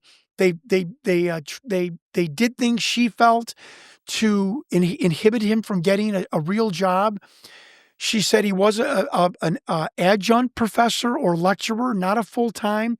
She said, John, I'm telling you, 2 of his students from UCLA came up to him when we were out because they lived in Los Angeles and, professor, blah, blah, blah. She goes, I know he wasn't full of it. But they turned him into a bum effectively. Yeah. Just like what Victor claims. I'm on the run. That's interesting. Very interesting. I would, I'm extending a branch out here to, anybody who knows this lady or anybody involved, reach out. I would love to hear it for myself. And if there's any way that we can get some of this information out, even anonymously, I mean, that would be really this is part of this for the past 6 years. People come out of the woodwork. They email and they contact us. I've had that too. Yeah. It's interesting. It is frustrating as well because, part of you is like, you can hold this information and share it with other researchers. But outside of that, it doesn't really do any good. And it hasn't helped my investigation. Coming forward, talking about it, begging people to help me has been awesome. It's helped. So, but I wanted to talk about the monitor because let's talk about the monitor. This little heart monitor that jumps up and down. Yeah. So I'm not getting sappy here or whatever, but I'm in my driveway. It's 2019. I just lost the governor's primary for the Libertarian Party. My life isn't very good at the time, in every metric. I won't go into, whatever, every part of your life, health, finances, marriage, whatever. Things were not going good for me. And maybe that was that, when you get down, when you're feeling low, sometimes that's when, when you hit, I would say rock bottom, but when you hit a low point, sometimes that's not the worst thing in the world. Another door will open. And I was sitting in my car and I got home early one day. I remember a drizzle was coming down, and this video was bothering me. The whole everything, Victor, the video, everything was just bothering me. And I said to myself, I've come home early. I've got some hours. I'm going to find something about this video right now, fact or not, proof or not. I'm going to prove this is fake right now. What do? I'm like, I don't know how I can find these doctors. I don't know anybody in ufology, the military, nothing. I started from the ground floor on this investigation. I said, but this monitor is bizarre. The blip goes up, and I want people to hear me clearly here. The green trace, it's called, that's the technical term, goes up and down. The trace does not stay on the bottom of the screen, which every oscilloscope, every heart monitor, every EKG, the trace will stay down and it will also go up and down, but the bottom of the trace will always remain on the bottom of the screen. This monitor, that ball comes off of the bottom of the screen. We've stop motioned it. So it was very weird. Now, Jaime Maussan said that 15 cardiologists, thoracic surgeons all claim in Mexico that the heart monitor, if it was perfect in sync of that bean coughing and going into some, which they thought was a cardiac arrest. There was a couple of thoracic surgeons that told Jaime Maussan back in 97 that they think that heart monitor was showing a single ventricle heart. Now we know that what I've been told about this creature does have a weird physiology, a heart, lung, one sac organ. Maybe that's what it was showing. That's what we hear about in other parts of this lore. So this is a cute story, and I love telling it because it's charming, it's real, and it shows humanity. So I'm in my car. Thank God for the internet, iPhones. I'm in my car. I go on the internet. Who made physiological monitors in the early 90s, right? Mm-hmm. When Victor said this was made in 91. I find two companies, Space Labs, not SpaceX, and Hewlett Packard were the primary builders, developers, R&D of monitors. I find this in minutes. I contact Space Labs. I email them. They email me back. Well, sure. This is the Research and Development Department of Space Labs. They did monitors for NASA. They send us the video clip. We'll tell you what we think it is. They send it back. I have the email. I show it. Head scratcher. We have no idea what this is. The company that made monitors for NASA doesn't know what they're looking at. Now I go to Hewlett Packard. Hello. Can I have the Research and Development Department for Physiological Monitors? One moment, please. I'm like, oh, this is interesting. Can I help you? Whatever he said. This is Hewlett Packard. I said, is there Jon Stewart? I'm an investigator. Is there a really old guy in your R&D department? Crusty old guy, Chris, my right hand of God. Maybe he doesn't talk to a lot of people. They stay away. Maybe he's getting ready to retire, but he's been there forever. My hand of God, he goes, oh, we've got one of those. Puts me on hold. I hear, hello. You could tell the guy's like in his 60s. And I was very, very cordial with him. I know I talked fast. I pissed a lot of people off, bothered them with how fast I talk at times. And I said, sir, my name is Jon Stewart. I'm from Chicago. I'm an investigator. We're doing a documentary, which I wasn't.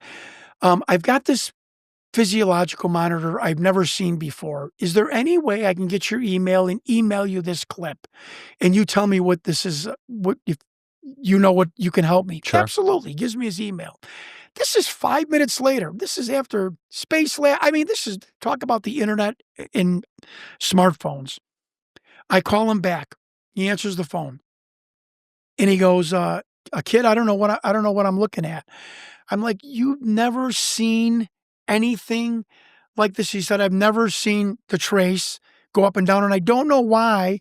And he had a statement. I don't know why you would make the trace go vertically and not horizontally. In the physiological terms, it doesn't make sense. Okay, it's a little bit of a good piece of information. He said, where's this from? And I'm like, oh, F it. I'm going to tell him the truth. I said, this is allegedly from an underground government facility. Please don't hang up on me. Allegedly, this is monitoring the physiology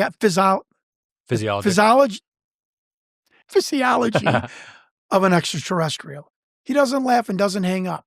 Now, this has been repeated dozens of times in this investigation where people do not laugh at me, nor do they hang up the phone. I find that a little weird. He said, that's interesting. He said it's on an alien. Well, I think you're looking at a one-off. What's a one-off? He's like, well, in manufacturing terms, it's only if you're trying to solve a problem, there's not a device to solve it. He gives me the analogy.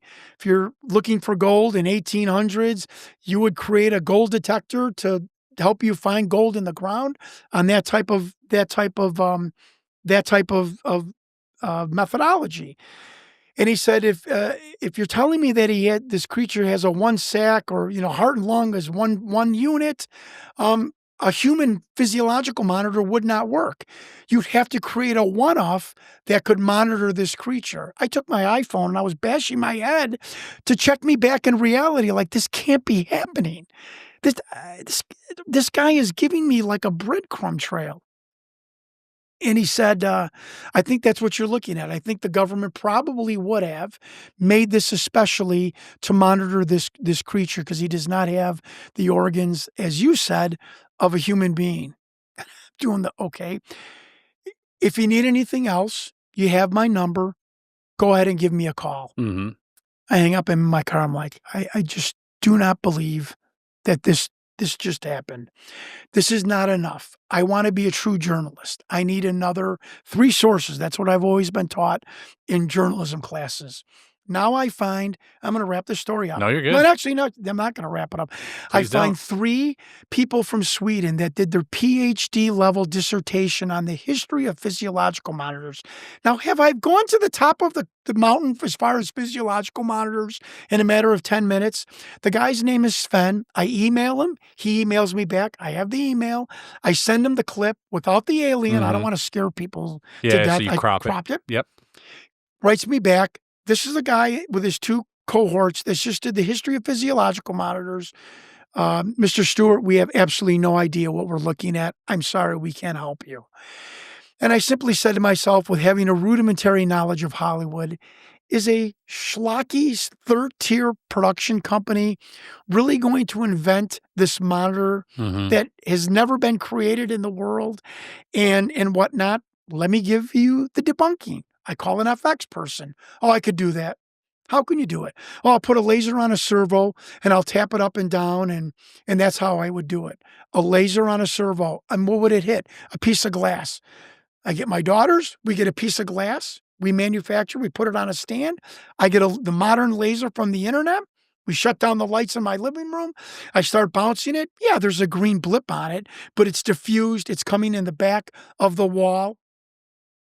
So we realized that this was a lot more advanced, if it's special effects, than just putting up a piece of glass in a laser on a servo. There would have to be masking of like the of the diffusion. There would have to be like so much more that went into simply that. Bombshell. I pay $2,500. This is the start of the writing the checks. I give $2,500 to Bill Mums, who National Geographic hired to do the analysis of the Patterson-Gimlin Bigfoot film. Okay. Did I go to the top of the mountain again? Nat Geo hired him. I think he'd be good enough for. I give him the film, pay him $2,500. His name is Bill Mums. He writes me back. And he says, definitely 16 millimeter. Coincides with what we've heard. Cool. Transferred to, he gives me the speed frame, the 60 blank per second. I've got the whole 8-page analysis of it. But I don't think this is real, but I'm saying that on face value. But it's 16 millimeter and nobody uses 16 millimeter. There's a problem. Well, of course there's a problem, just like the other FX guy. What's the problem? There's no creases under the armpits. Okay. He writes back, he goes, John, every foam latex doll that I've been involved in since the 50s, during the drying process, around 75%, they let the arms droop down, if they mold a creature. And when every creature, when the arms come down, a crease develops in the armpit. He sends me 20 pictures of the creature of the Black Lagoon to this guy, to this video. I mean, I got my money's worth. And I'm like, Bill, what does that mean? He said, well, it means that some unknown technique has been used by this Rocket Pictures in Beverly Hills that did a Rodney Dangerfield golf video. That's me. That's my language. This video production company suddenly devised a new breakthrough of animatronic foam latex dolls. And I don't believe that, what I just wrote. And he said, John, tread lightly. This is weird. I cannot explain this. Oh, I forgot. Here's the monitor. He sends me the picture of the monitor where all we saw was the glass. He was able to lighten it. It is bracketed by a metal bracket, not where Chris Ramsey and Jon Stewart would put 4 pieces of angle iron metal around a piece of glass. This has got like a bubble on top of metal with a fin, and on the one part of the bracket is a protrusion like a cartridge of a bullet, like the top of a missile. Like somebody had a mold around that, like something went, why would you just not put 4 pieces of metal together? Yeah. And Bill goes, somebody made this. There's a reason for that protrusion. Said the same thing I'm thinking. Special effects guys would just put 4 pieces of metal. This is bracketed. It's got a fin. It's got the protrusion. Yeah, too much work. Too much work. Are you ready? Hi, Mr. Stewart. I'm blah, blah, blah, blah, blah. Have you seen the video about Whitley Strieber talking about your alien in the monitor? No. Let me send it to you. Whitley Strieber, 2014, at a conference. Do you see this video behind me? It's my alien interview with the blip. He goes, I think this is real. And this is Whitley. This isn't Jon Stewart. And I want to tell you why. Do you see that green blip on the screen? He's got it over his head in the conference. I saw that exact same green blip when I was writing the book Communion.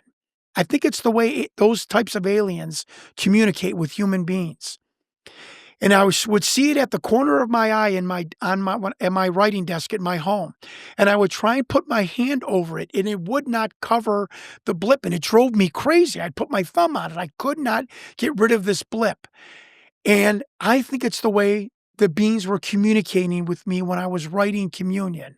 But I have something to ask the audience. I have never told anyone about that green blip since today.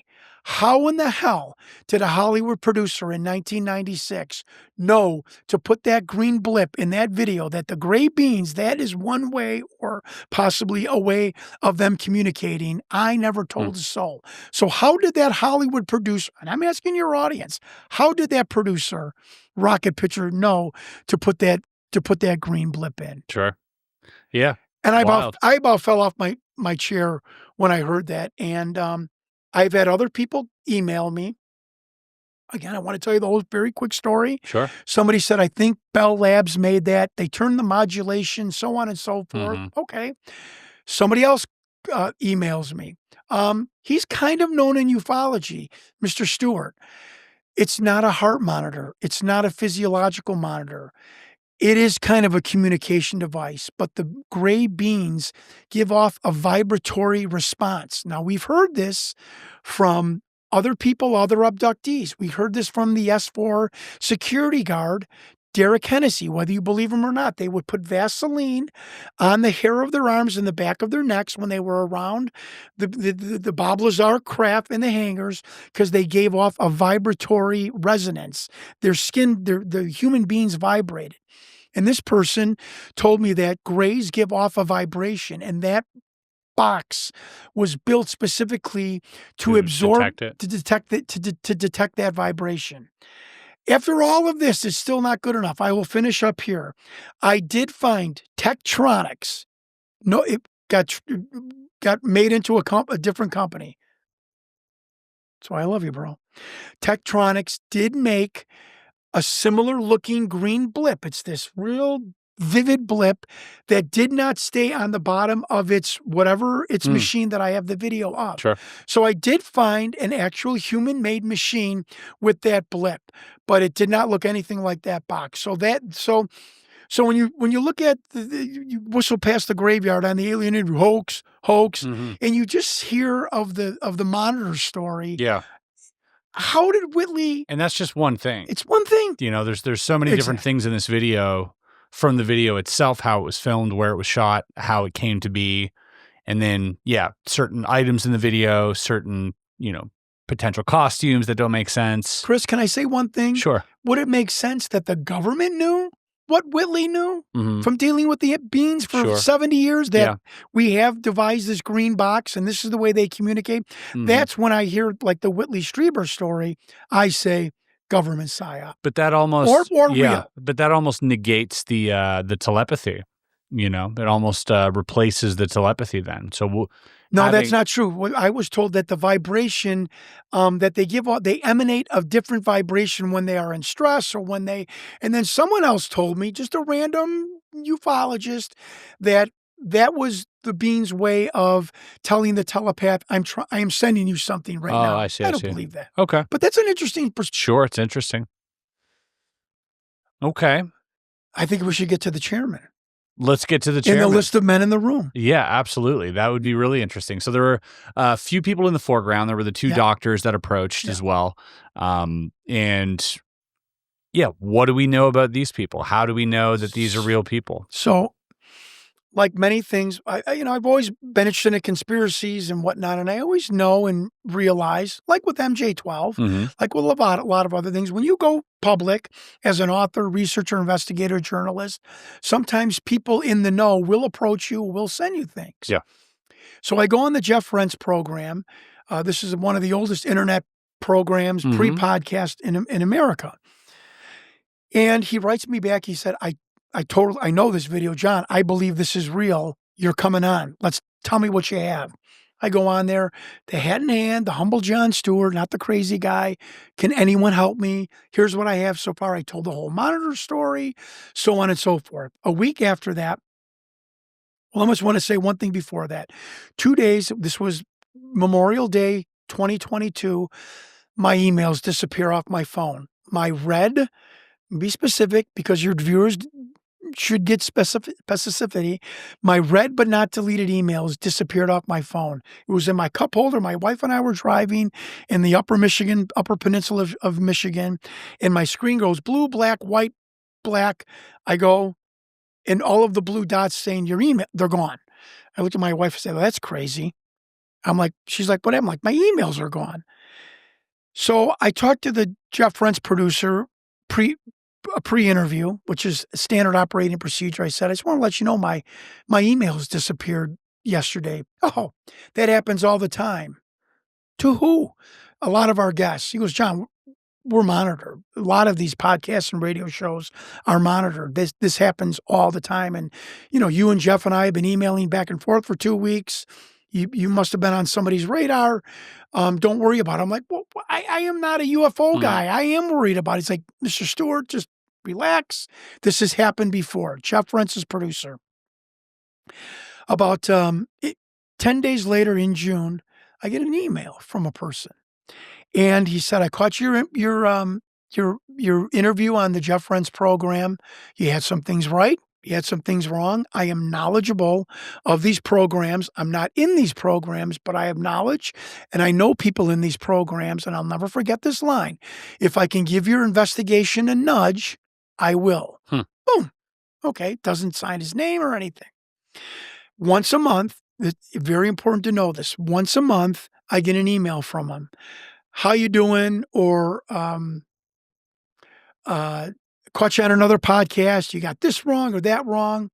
Very, I would say, light, topical things once a month. This is an interesting exchange. You have to know this. Yeah. On my birthday, so this is about 9 months later, on my birthday, I get From the Horse's Mouth.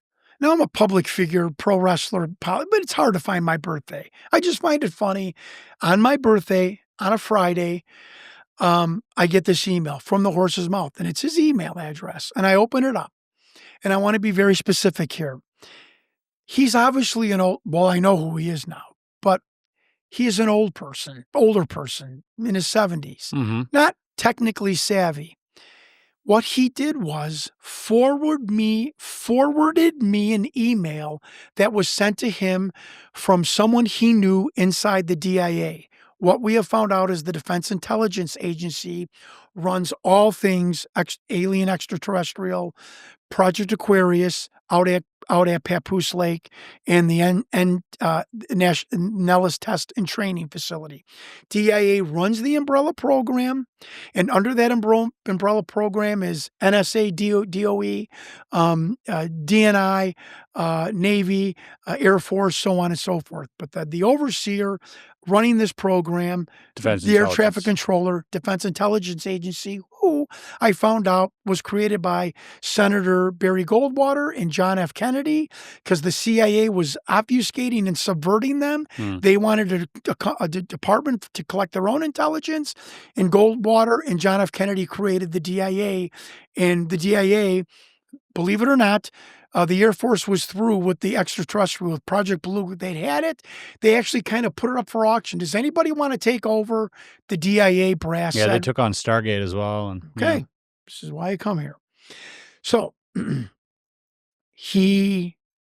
get an email from him, from this person, and this is like Jon Stewart sending an email from Chris Ramsey to the UFO investigator. And it says, this is not talking to me. Sure. This is so important. This is Jon Stewart and Chris Ramsey, two pals communicating with each other. This guy does not know I'm being sent this. And it says, here's what I know about that film. It was classified as an unauthorized viewing, not a theft, not a, we had a big, investigation. Yeah. Unauthorized viewing. That's what they classified that. I think that was to water down that it was removed. Yeah. And to anybody in the higher ups, it was an theft. Let's, water down the language so we don't get in trouble. And it basically said this. This film was filmed on April 22nd, 1991 at 3:15 in the afternoon on behalf of the the Department of Naval Intelligence, coordinated by the Defense Intelligence Agency. This being was classified as an other gray. I have found out that there was so many species, this was so run-of-the-mill that they didn't even give this, remember, round eye, tan being, not a typical gray. Instead of giving it a classification like, I can't even think of a scientific name. He actually referred to it as one of the other grays, right? Which I thought was startling. If you were going to hoax me, you'd give this. Yeah. He said it was a clone extraterrestrial biological entity type 2 from the Tau Ceti star system. It was a haploid, and I have problems pronouncing that. Haploid is someone that has something that has one sexual chromosome. We human beings are diploids, 2 chromosomes. This is a haploid. One classification. That is the only classification that I talk about. Why? Because that's what I've been asked to do by people that are advising me. So do not look at me with that look. We're going to get to that in a second. Okay, Keep whatever. going. So the letter continues. The being became distressed. Once this really pissed me off. And I could see why Victor was pissed off at the treatment of these beings. Not that we purposely mistreated them, but that we were... Bad hosts. Yeah, bad hosts. Ham-handed. After the being was stabilized, the Department of Naval Intelligence continued with its questioning. Like, hey, okay, we've got him. No, don't worry about him. Come on, finish your questions. And it took them a second to even get there and to respond. That bothered me. Yeah, okay. That bothered me. And I felt a realness in that statement, but the realness comes. Here's where the men in the room. This is like the MJ-12 document where it's going to list military men's names that I've never heard of. I'm knowledgeable enough in ufology to know most of the players, the Hillenkotters and the Bobby Inmans and McDonald. I know enough to know enough. And I'm reading these names. I'm at a McDonald's Oasis in Indiana. My hand is shaking because I'm getting real. Maybe not real at this point, but I am getting names to this film. There's starting to become a realness. My hand is shaking. Now I put the document, I put my phone down and I'm writing the names so I can Google them. The first name was Rear Admiral Ned Schaefer. I pull him up. Here's his Wikipedia page, his Class A dress uniform. what was he? He was head of intelligence, the liaison for intelligence for the Joint Chiefs, reporting to Colin Powell in the early 90s. Intelligence. Okay. Never heard of him before. Now, this list is given to Linda Moulton Howell, and I will tell you what she said about them. The next person, he's dead, Ned Schaefer. The next person, Captain Lowell Jacoby, Naval Intelligence. I go email him or Wikipedia. I look, there's his biopic in Wikipedia. He becomes director of DIA, becomes a rear admiral. I contact my one investigator friend, Chris Jackson. He's a police officer. We're talking back and forth. I'm like, it's a list. It's bullshit. I've been MJ12. It's the Majestic list. It's bullshit. I'm Jamie Shandor and Bill Moore. They got to me. And he's like, this list is from 91, right? I'm like, yeah. He goes, do you think maybe in 91 he was a captain and 30 years later retired a rear admiral? And I'm like, oh, shit. Who would think of that?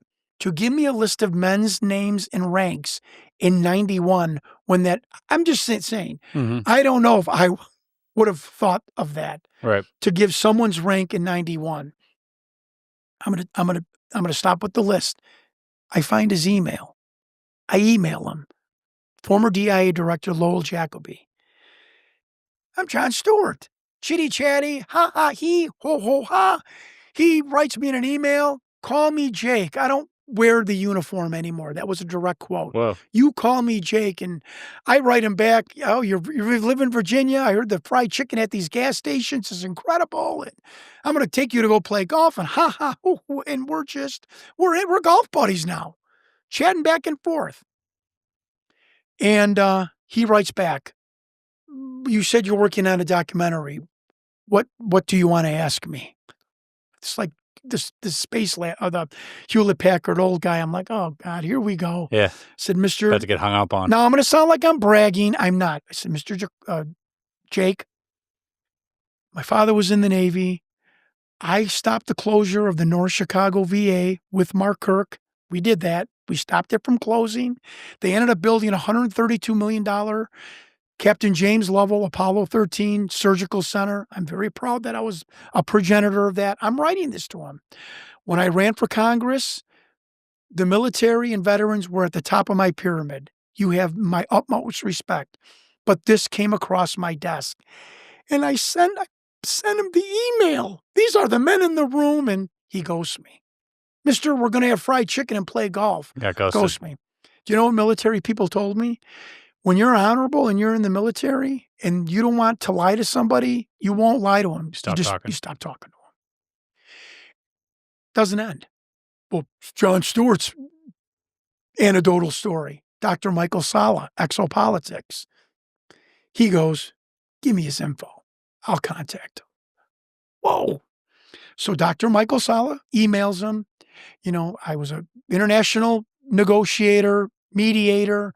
It has come to, speculation that you may have been part of an extraterrestrial program.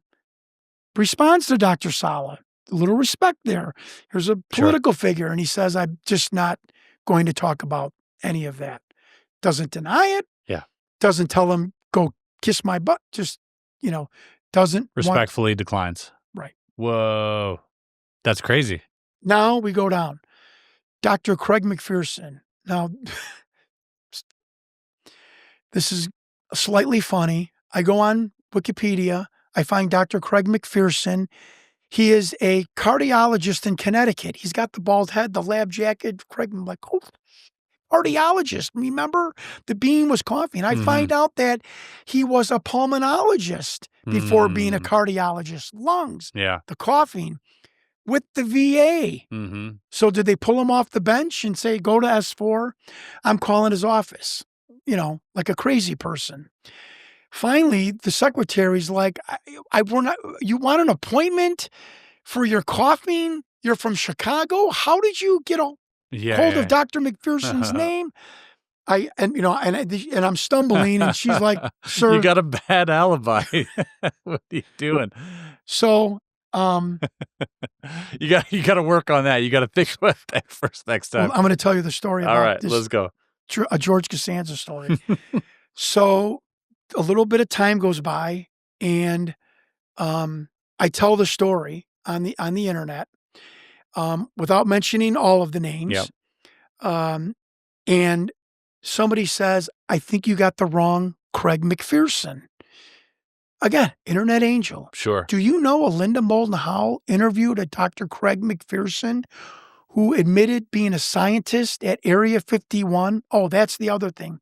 On the list, this person from the DIA didn't even know who McPherson was. He said, "Dr. Craig McPherson, scientist? Question mark, question mark, question mark." Because he obviously was not military looking off of a memo, sure, a report, an investigation memo. Oh my God. I call Linda Moulton Howe. She calls me the human firehouse. She goes, "You have got to slow down." She goes, "John, calm down." So I gave her the whole story. This is Linda Moulton Howe. She's writing the names down furiously. William Jacoby. She's like, "John, you have gold here." This is Linda Howe. "You have gold, G-O-L-D here." I'm like, "What do you mean?" She's like, "I've never heard of these men. John, everybody in 30 years has come to me with these retread names of men in the military, and they get retread. They're now part of this program or this program. You have, whether it's real or not, you have names, new names of men I've never heard of. I am telling you, you have gold." And she said, "Yes, I interviewed Dr. McPherson. It's on the internet. I find it." He said, "Yes, I was a scientist. Yes, I worked with alien craft, but I didn't work with beings." Why would you be specific about that? I don't know. So I got the wrong Craig McPherson, but I finally found the right Craig McPherson. So all of these names are jiving. Now I see Robert Donovan, Army Intel. I spent $400 with private investigators, name searches, my own skip trace software from the automobile industry. He's Intel. And I don't want to use a line from A Few Good Men, but he is counterintelligence. There is no Colonel Donovan. Okay. Colonel Donovan doesn't exist. I see. As far as you being able to search him, I find a Robert Donovan from the Air Force. This guy was in the Army. I call. I'm telling you, these senior citizens were just they just help so much. I call. I leave a message. Is like to speak with Colonel Donovan. Finally, the answer machine picks up. "Hello." I said, "Hi, my name is Jon Stewart. I'm from Chicago. Trying to call Robert Donovan." "That's my husband, huh? But, you've got the wrong Donovan." I'm like, "How do you know?" He's like, "Well," she's like, "Well, because other people have called here before looking for him." I said, "Really?" And I'm like, I am so sorry. "Was your husband in the Army?" "No, he was in the Air Force." It's got a picture on MySpace.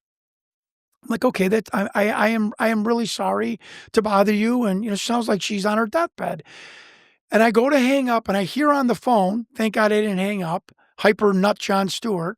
I hear, "But I know which one you want." I said, "Yeah." She goes, "That Robert Donovan lives on the East Coast, like Washington, D.C. East Coast. I hope I helped you." Click. And I'm like, whoa, still can't find him. I don't want to find him. I spent $400, skip trace, ancestry, private investigator in Chicago. He is ghost. Now I've been told this will coincide with Victor's name, which we eventually got, which is there's two ways to get on Area 51 in the N. Nellis Test and Training Range. Your real legal name or an approved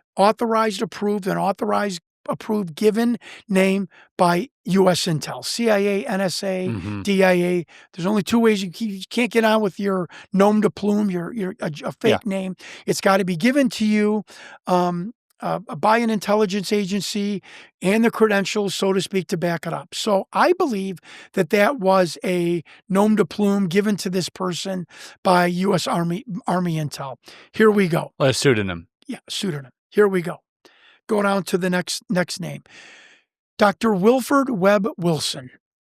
Webb, nickname. Okay. Dr. Wilford Webb Wilson. I Google him. Doctor. Dies in 2014, born in like 29. There's nothing on this guy. How could you be a medical doctor for 50 years, 40 years? There's no, Dr. Wilson hit a hole in one at the country club. He gave away his daughter for marriage, everything you would find out on the internet. The only thing I found on him was a 5th grade picture. Okay. Okay. I find his widow and I called her up and she answered.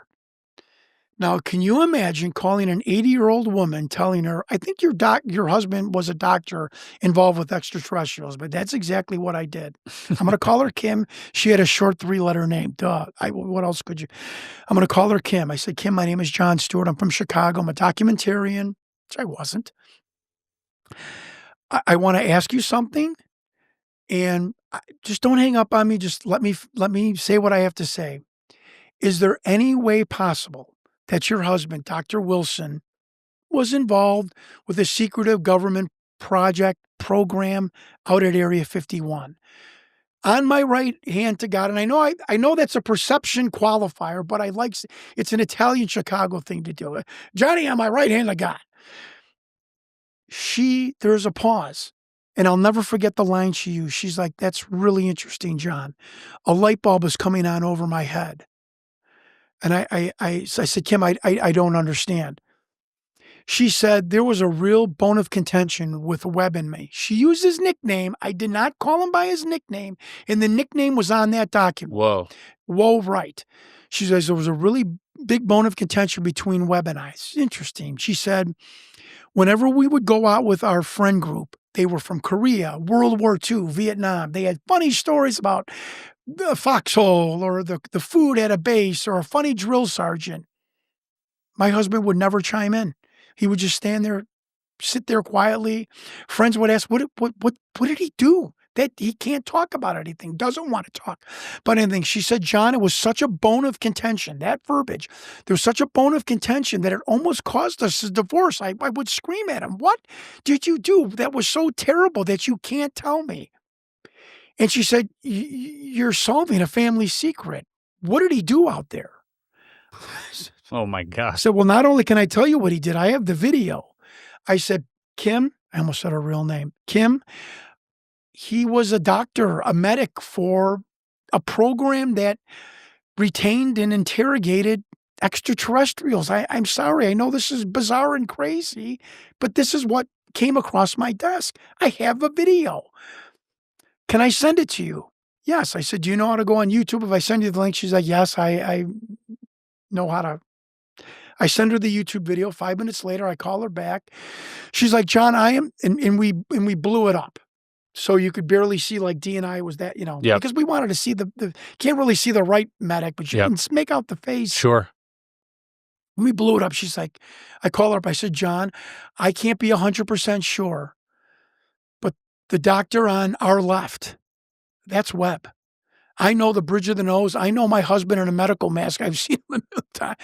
I believe that's my husband. My husband had an angular face, and I'm not 100%, but that looks like Webb.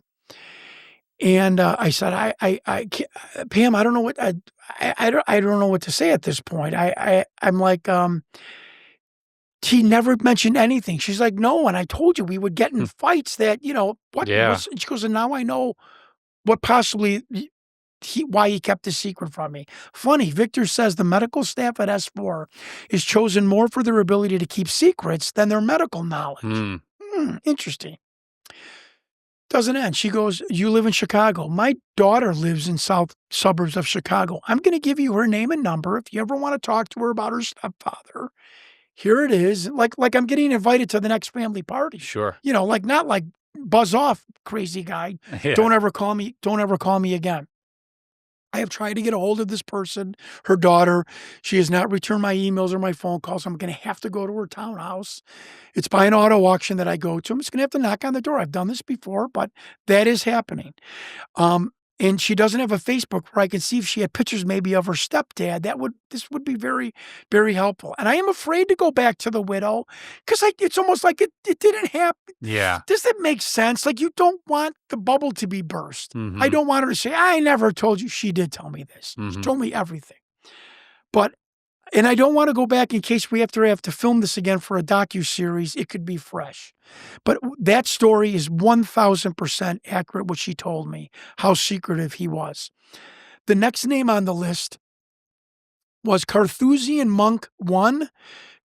I know. Carthusian Monk 2. Yes, we're now in the Da Vinci Code. And I'm like, okay, here we go.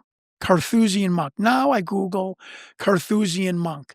There is a monastery in Vermont. It's called the Charterhouse Transformational Monastery. The religious sect, Christian sect there is the Carthusian order. Okay. And they are monks. Take a kind of a vow of silence and poverty and so on and so forth.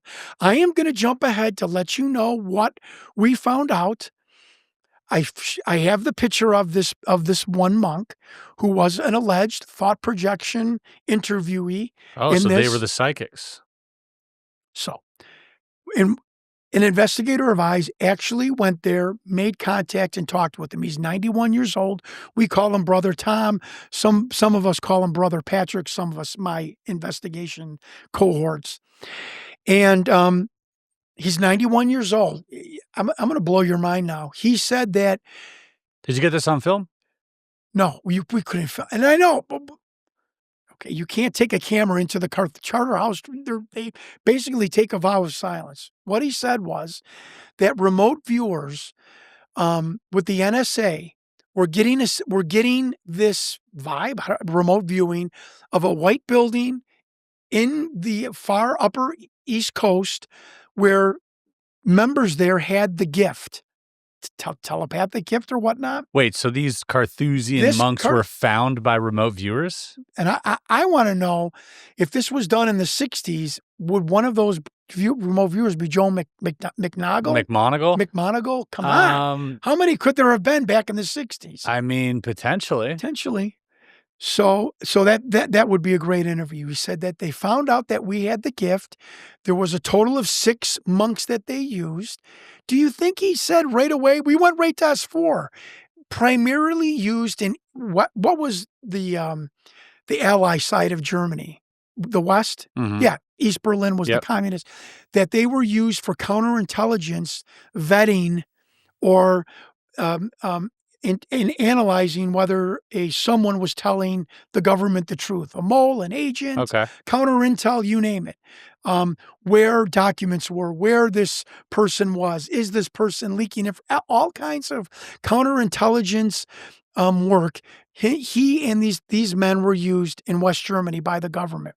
He said then, in the 80s, some of them were brought to S4 and were asked to do thought projection interviews with these beings. And he said that him and another monk were very adept. He said that he would sit down and he was talking about his. And he said this to researcher friends of yours? One of our investigators. One of your... one of our investigators. Okay. And I'm getting the stories third hand. And he said that the other monk was so good that he would sit down, he would start going like this to the general. Okay, you know that object you're looking at in the Indian Ocean? He said that it's not that deep, and that our monk was good. This guy was like a savant. Next level. One of the only things that he was willing to talk about was how difficult it was to relay or transfer back and forth basic technical ideas. He said that it took a couple of days to, I know this is going to sound crazy, but to describe how human beings live in our time, seconds, minutes, days. The being did not understand that. And the monk said that they finally figured out that this type of alien use what's called time sequence, that they measure time in their experiences layered on top of each other. Wow. I don't even know what I'm saying. But this is what was told to us. Okay. And he was willing to relive that that piece of information and how frustrating it was for him, to translate that. To translate basic concepts of time. Of other things too, because they were not verbal. The beings were not verbal, and we got a picture of him. I spent a year negotiating with the family to allow us to release it. We finally got them to allow us to do an artist sketch of the photo. He looks like an 80s Philadelphia high school teacher with the 80s big glasses. He's got one tooth longer than the big tooth. He's got the monk cassock on. He looks like he's in a Catholic school gymnasium background, with the mahogany plywood. And he was a communicator for the aliens. Thought projection communicator for the beings. Oh my God. Yeah. Time sequence. And so he's passed now, I assume? Still living. He's 91, and he told our investigator went there 6 months ago. Here's another bizarre story. Wait, hold on. He's 91 years old, and he knows he's put it in park for a second here. Go ahead. Because I have something else to tell you. You're telling me there's a guy a few hours south of here that's living in a monastery. The Charterhouse Transformational Monastery in Mount Equinox, Vermont. Yes. And can I go there? They're not going to let you talk to him. Why? Because they all take a vow of silence. It's very, you should go. I'm not stopping anyone. I'll take a vow of silence. Whoa, vow of silence is interesting too. I just made that connection because the lack of sound and the lack of speaking might heighten the telepathic senses. What if that Joe McNaggle said that he was the guy that outed him? I'm gonna ask Joe. Have to. But Monk said but I also NSA. want to take a road trip to Vermont. That's right. And I've shown the picture of him in my documentary. I just showed it on X. I'll give it to you again. Can I tell you another bizarre thing about this? You should go please. To verify this. My investigator says, strangest thing. This is a Christian monastery. There were 2 state troopers kind of guarding the grounds in 2 white pickup trucks. Where else do we see white pickup trucks? Yeah, I am not saying this to make an Area 50. I am just saying. Broncos.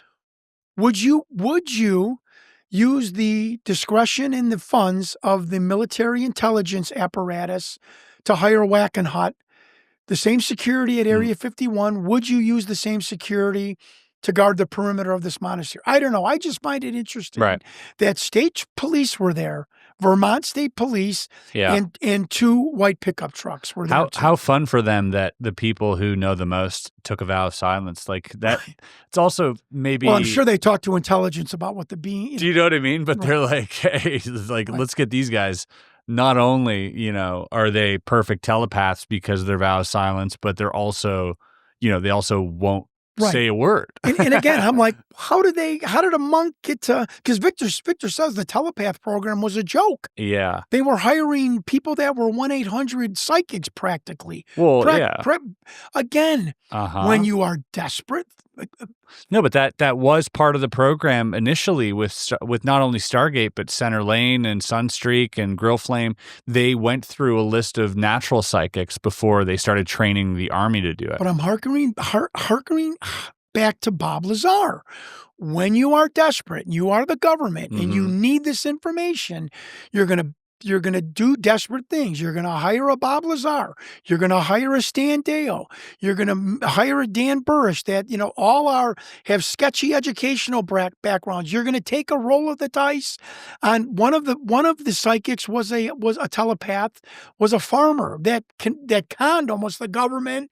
He was only in this program. This was told to me by the widow of the other S4 telepath that they shoot him out. There was a lot of in and out of charlatans, basically. Wow. And so when you're desperate, you're thinking out of the box, you're going to make desperate moves. And I think that's what Victor's alluding to with hiring these. Yeah. And time might have been Victor the called it essence, 1-800 psychics. Right. Now, now Victor comes back in 2008 and says, we finally figured out what the aliens were telling us, and it ain't good. And that's when Victor I think this is scary, says to the documentary crew in '08, don't plan on any 20th anniversary of this documentary. I might not be here, but I know you're not going to be here. 20 years from '08 is, what would that be? Almost 2027. Oh, my God. Whoa. '08, an alleged whistleblower from S4 says, don't plan on a 20th anniversary. Yeah, not a 30th. Which is 2027. That is, yeah, Crazy. that's, and, you know. Do you need like a Pepto-Bismol and Maalox? No, there's a lot of just headache information. pills? There's a lot of information in my head right now. You know, obviously I shared with you, and this is something that I don't know in what order this will go out, if this podcast will go out first or the other one, but we did have a gentleman here who had received some messages telepathically, which once decoded, talked about some imminent invasion as well, or some imminent threat to this planet, right? You know, and which, coming from like the Zeta Star system, also the same system that Bob Lazar was briefed on, which was also at S4, which might be these beings. Like, it all kind of ties in perfectly and neatly. And, you know, when something's tied in that neatly, it's either one, by design, or two, I mean, that's just the way it is, you know. Thank you. So now, I mean, this is obviously super, super interesting, you know, hearing about all these people that I didn't think would even be possible to get their names, you know, because they're just shadowy figures. And then you intercept this email that drops all these names. You're following up on every single. I got to say, John, you are pretty thorough, and hats off to you for, you know, putting in the legwork. I don't think a lot of people realize that when they, you know, you're very vocal on X, and sometimes, you know, my apologies, maybe to a fault. I think a lot of people get put off by your personality because they don't have that gumption to do the work, you know. So it's surprising. It catches people off guard, you know, because you don't see that in a lot of today's generation. You just don't see that, right? So, as Ralph Blumenthal from the New York Times went, you got out of your car and knocked on his door? I said, this is all the president's men, you know, Robert Redford and yeah. I'm like, yes. Yeah, you're gumshoe, baby. Yeah, exactly. You're Denzel Washington in Man on Fire or whatever. Right. So yeah, hats off to putting you. in the legwork. Yeah, definitely. And I think that needs to be duly noted.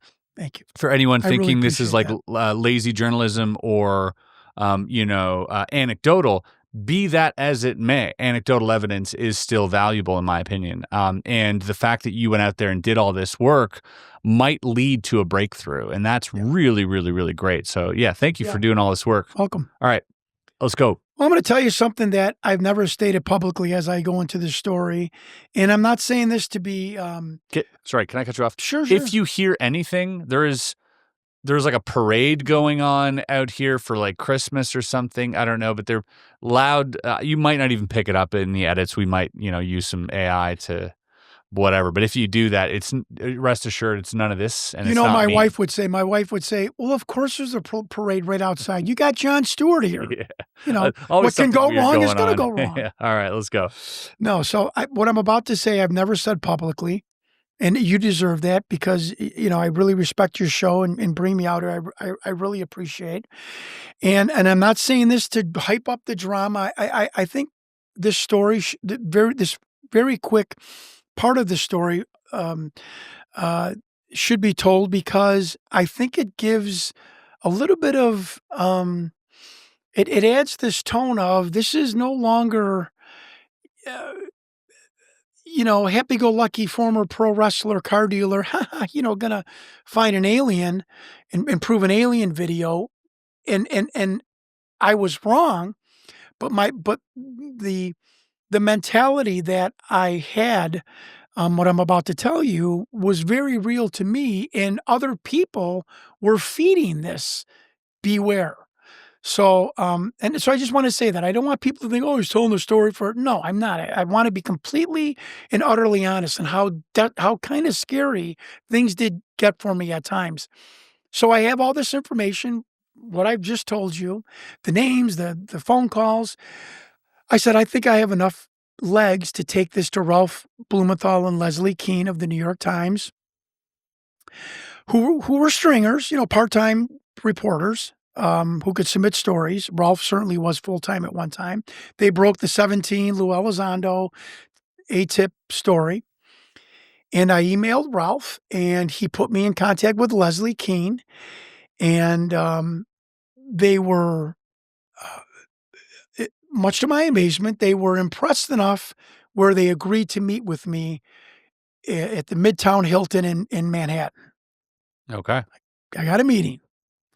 And so I am telling some UFO luminaries and whatnot, and some of my investigators or helpers who are all like, you're going to meet Leslie Keene in New York. You know who Leslie is. I'm like, no, I don't. And I don't mean to be, I am not being derogatory at all. I am just telling you the story. Nothing happened, but I want to tell this story because this story is about me too. And Sure. I don't mean ego me, but I'm the doofus that's trying to figure this out. And they're telling me she's with Intel. And if she's not with Intel, they're following her, they monitor her. She leaks stuff to them, so they leak stuff to her. And it's kind of a symbiotic relationship. And you're going to go meet Leslie Keene because you can give her the names of that video and you're going to expose those. You're freaking nuts.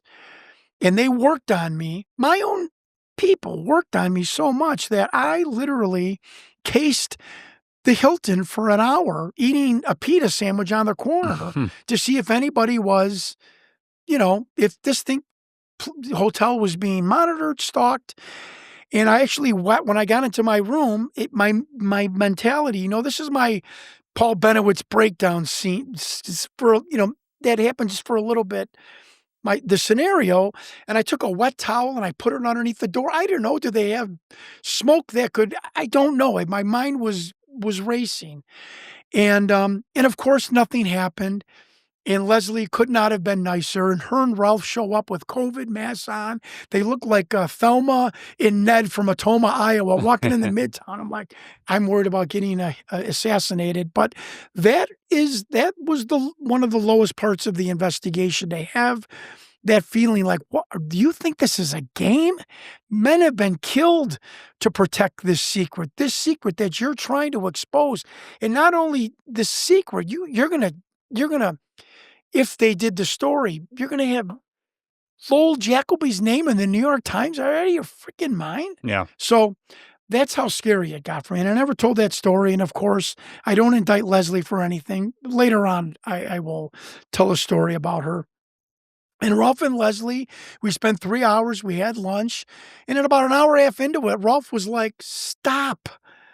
We believe you. You got enough for us to take to the science editor. That's the process. Something like this, aliens, take to the science editor. If you can do one thing, get somebody in uniform, get somebody with the government to come forward to say, we have craft, we have a retention program. And I'm like, never going to happen. This is not going to, we parted peacefully and happily, and they were very kind to me. They were, Leslie was going to go fake an illness to go to this cardiologist in Connecticut before we knew he was Craig McPherson. I mean, they were into it. I mean, Ralph, and I remember one time Ralph was sitting there like this, like plotting how to help me disseminate, break down the story. It's a big story. Big story. And so, 4 months later, my wife's like, you got to come downstairs. This guy's on Congress testifying that they have pilots. Yeah, David Grush. And there's David Grush. And I'm going, holy shit. I'm going to be this story. My story is going to be in the New York Times. And I, to this day, don't know why Ralph and Leslie did not at least broach this to say, we have got an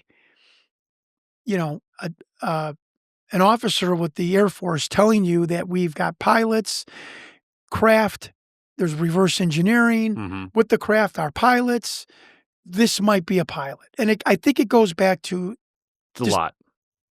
unable to metabolize this. Sure.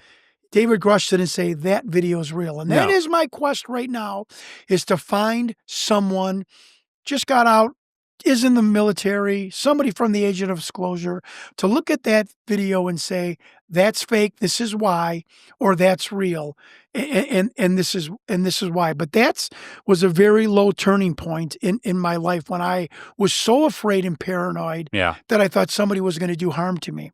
I then get Scott Walter of American Unearthed. It's a great story.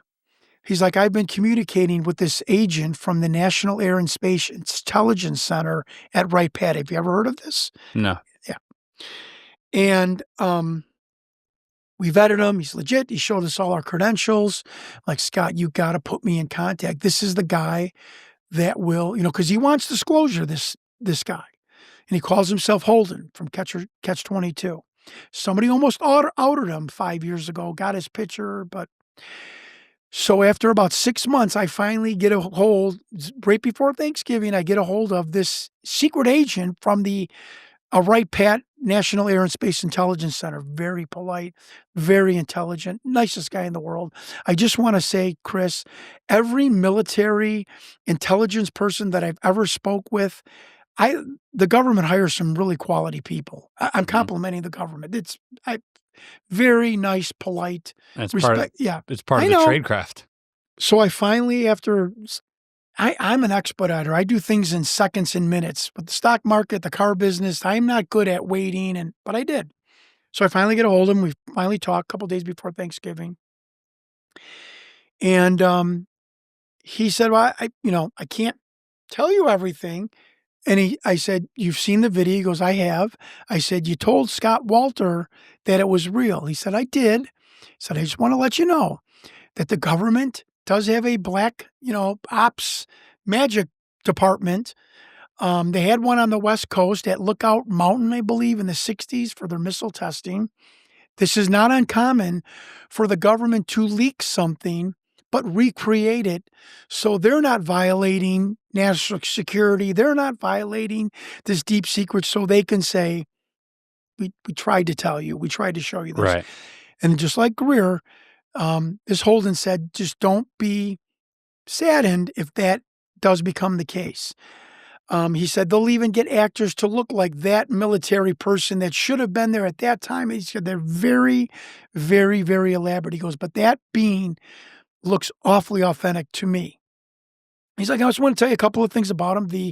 The film on the eye, that is a light deflector, and it is a biofilm. It's a biological, it's not, celluloid, or it's an actual biomaterial. It does come off. And that's something I can tell you. He goes, but I Scott said you're a good guy. I'm going to tell you something that I haven't even told Scott. No one on the internet has ever said this before. And I'm like, okay, what is he? He goes, and I will tell you. He goes, if you want to make a general drinking his coffee in the morning spit up, tell him this.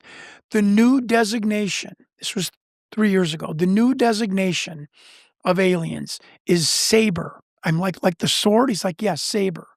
I said, what does that stand for? He goes, synthetic, astrobiological, extraterrestrial races. He goes, now he was telling me this. Now this is astrobiological.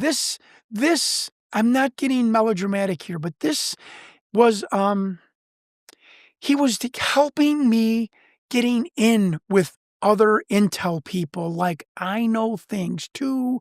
Let me into your circle. Yeah. Let me into the clubhouse. He was giving me this hyperbolic acronym that to this day I've never found on. I'm the only one that has ever said this. So he must have been true that this was a new designation. Synthetic. Astrobiological extraterrestrial races. SABER. He goes, I am telling you, you mentioned that. He goes, you mentioned that at a Starbucks in Georgetown, and a 2-star general is there. He's going to do the spit take. I said, I really appreciate it. I said, but Ralph and Leslie of the New York Times, I need you on camera to tell me this program is real. He said, I'd be willing to do it, but you got to get it past my commanding officer. I have put this on Reddit. I've put this on my on other platforms.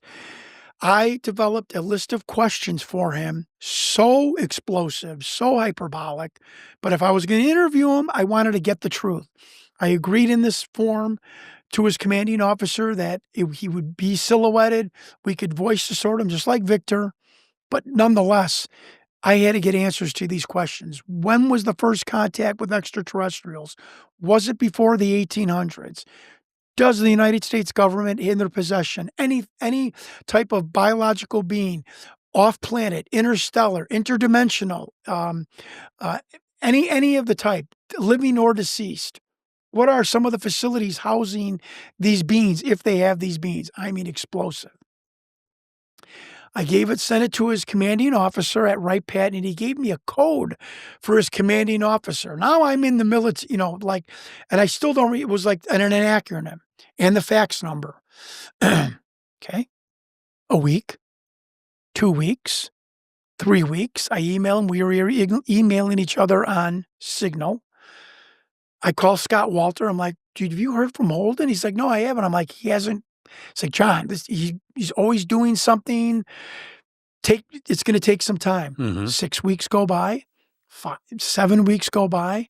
I'm like, Scott, am I in trouble here? This is really starting to freak me out. This guy was calling me. He has not returned my email after this explosive thing. Scott's like, just please, just bear with us. About 2 months go by. And I finally said to Scott, I'm sorry. This is ridiculous. I need to know and I am texting this Holden. Am I in trouble? Why won't you just tell me? Go fly a kite, buzz off or whatnot. Scott I agree. This is ridiculous. He said he would try and help you. I'm going to call him. About a half hour after Scott Walter told me this, this is this happy, kind, genteel person from the NAISC who is nicer than nice. I get this text, and you could just tell that somebody was standing over him. You're going to write this, and you better write this. Don't ever contact me again. You are to destroy all of our communications. You are to destroy your notes of our communications. I am denying anything that I told you about anything to do with extraterrestrials or the program. I have no knowledge of this program or no authority to tell you anything. And you, because of your FOIA request, I never told him I did crazy FOIA requests of the Dan Burris documents to the DIA. I never told him this, Chris. And because of your FOIA request, you are now on a special watch list of the DOD. Boom. Whoa. And I was like, oh, this nice Chris Ramsey is all of a sudden is like, I'm like, you could just tell. Yeah, somebody forced his hand. Exactly. And so wow. Yeah. So I knew that. When was this? How many years ago? 20. Well, it was 2023. Ralph and Leslie was August. When did Grush come forward? 23. 23. So Ralph and Leslie was August. So this was Thanksgiving-ish, 2023. And when I got that, my hand was shaking. I'm like, how does he know that I did a FOIA request? I did one from to the Department of Defense asking for Colin Powell's travel schedule at this time of this filming. Okay.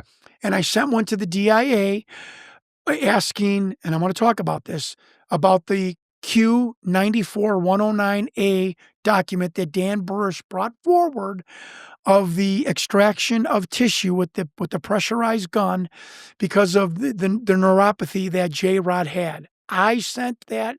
I want all the information for this document. Now, I contacted Richard Doty, and Doty said, do you realize what you sent the DIA? He goes, I don't know if that document is real, but that is a code. Doty said, John, every area at S4 or at the Nellis Test and Training Range has a designation, an alpha designation, Romeo, Quebec, Delta, Bravo. He goes, Q is the section of S4. 94 is the year that this document was created, and 109 is the, obviously some kind of department cataloging Sure. or whatever number, this document. Doty goes, you sent that to the DIA? And I said, yeah. He goes, give me a few days. Doty calls me back and he said, we got a little bit of an issue. He goes, I'm talking to somebody at DNI. He's a friend of mine at the DIA about other things. And I said, you don't happen to know Jon Stewart? And Rick said, I said, Rick asked him, you don't happen to know Jon Stewart? And Rick said, John, just calm down. He said, the guy went, oh, we know Jon Stewart very well.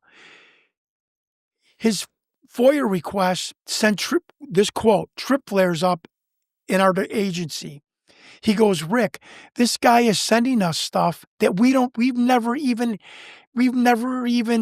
had to look for. This is like a first time ever what he sent us. He wouldn't tell Rick what I sent them. Now, after this interaction, I call the DIA. I am friends with Cheryl Cross Robinson, who was head of information of DIA. It's Ray, it's Uncle John. How you doing? She's like, oh, I have the stories of you're the alien guy. It was that informal. But I get this guy named Andrew on the phone. I said, I sent a FOIA request a couple of months ago. I have not heard anything about it. He said, okay, what's your name? Jon Stewart. And he went, And I get this. I've gotten this a lot. He goes, well, this is strange. I said, what's the problem? He said, your name is on our file logging system, but there's no file attached to your name. I said, what's the problem with that? He doesn't know. I could be asking about an antenna relay at S4 or Area 51. Again, doesn't know what I'm talking about. He goes, well, you can't get on this FOIA file system. This is Andrew at the DIA FOIA department without having a file attached. Somebody had to come in and remove it. This was said to me. I said, okay. He goes, let me do some digging for you. I'll find out what happened. He goes, I don't know how this happened. You have to have a file. Mm-hmm. Somebody removed it for whatever reason. I get a call back in about 30 minutes. Now it's like Holden. Mr. Stewart. Yeah. This is Andrew, the DIA. Hi. What's going on? Yeah. So, we found your request. You're going to get an email from the information officer, and then you're going to get a hard copy, and that's the end of it. And that's, I said, well, who took my file off? He said, I don't know. He goes, but this is what I've been told, and you're going to get the information. You're going to get an email in a few minutes. I get this email from the DIA, but in the body of the email says, due to the unique nature of your FOIA request, we are going to have to conduct interdepartmental conferences and meetings to discuss the way we are going to disseminate this information to you. Like they're going to, the DIA is going to go over to the NSA, to the DOD, and they're going to be around a conference room with bagels and coffee talking about me and my crazy request. And you're treading on this water of like, Jesus, is the rug going to be pulled out? Am I really poking the nest, the hornet's nest? Am I getting myself into trouble? And everybody wants to talk about Rick Doty. Rick Doty has told me nothing about this film. And he's either protecting Victor or protecting the entire program. Yes, he said, look, I know we have an extraterrestrial retention and interrogation program. He goes, John, that is the unofficial name of it. I can tell you that. Mm-hmm. He goes, but I was never down at the third and fourth level. A counterintelligence agency telling you he wasn't somewhere. And Doty, one thing I respect and can tell about Doty is same with Victor. There is reticence and I want to get you the right I had it somewhere. Perception receptors, which is Doty has never said to me, look, I'm going to tell you honestly, we have an alien program. Victor, I'm not going to lie to you. Yes, this was a real alien. Those are perception receptors that people that liars use, those pre-qualifiers. Doty and Victor have never said that. If anything, Richard Doty and Victor have been reticent. I don't know. I'm not sure. I wasn't briefed in on that. I can't tell you. Those, according to the FBI agent and to the Reed School police officers, is hallmarks of someone telling you the truth, which you and I talked off camera. Truth tellers they limit their information. It's, what are you asking me? I will tell you. There's no drama to it. They don't flourish. They don't build upon information to convince you that it's truth. And that is something that I was very impressed with Richard Doty. What he didn't tell me that he did not know, whether that was truth or not. That's a hot topic, Richard Doty in this space, because anybody, whether it's William Moore, Richard Doty, or even, as recent as Lou Elizondo, anytime you're involved with counterintelligence, the red flags, and skepticism about these people's, agendas start popping up. But what do you do when a counterintelligence agent tells you I don't know? Right. No. Help me. No, this is not an interview. This is a dialogue. Help me. I don't know what to do with that. No. Yeah. Is that another counterintelligence aspect? Potentially. Tell them you don't know. Then that sounds like. But I mean, potentially, I don't know. That's right. keeping an open mind to all of that is definitely the way to go, and just kind of absorbing the information. Sure. All right, I want to talk about this for a second. Okay. You had tweeted out that there's two things you can't talk about. All right, and I'm gonna push you a little bit on this. Sure. You said one of the two things you can't talk about was some timeline manipulation or something to that effect. The future. Yeah. What I gathered was Project Looking Glass. Why did you have to say that? Am I not allowed to say that? Is that something? No, but you said it. I didn't say it. I said I have no idea what you're talking about, okay, Senator. It's what I gathered. And the second thing was other species. Correct. Other species of aliens, Correct. Specifically, or non-human intelligence. Correct. You had said, and I think this is your words, my intelligence handlers. Now, of course, I'm poking people out there. Oh, I knew he's CIA. Well, they're my advisors. Okay.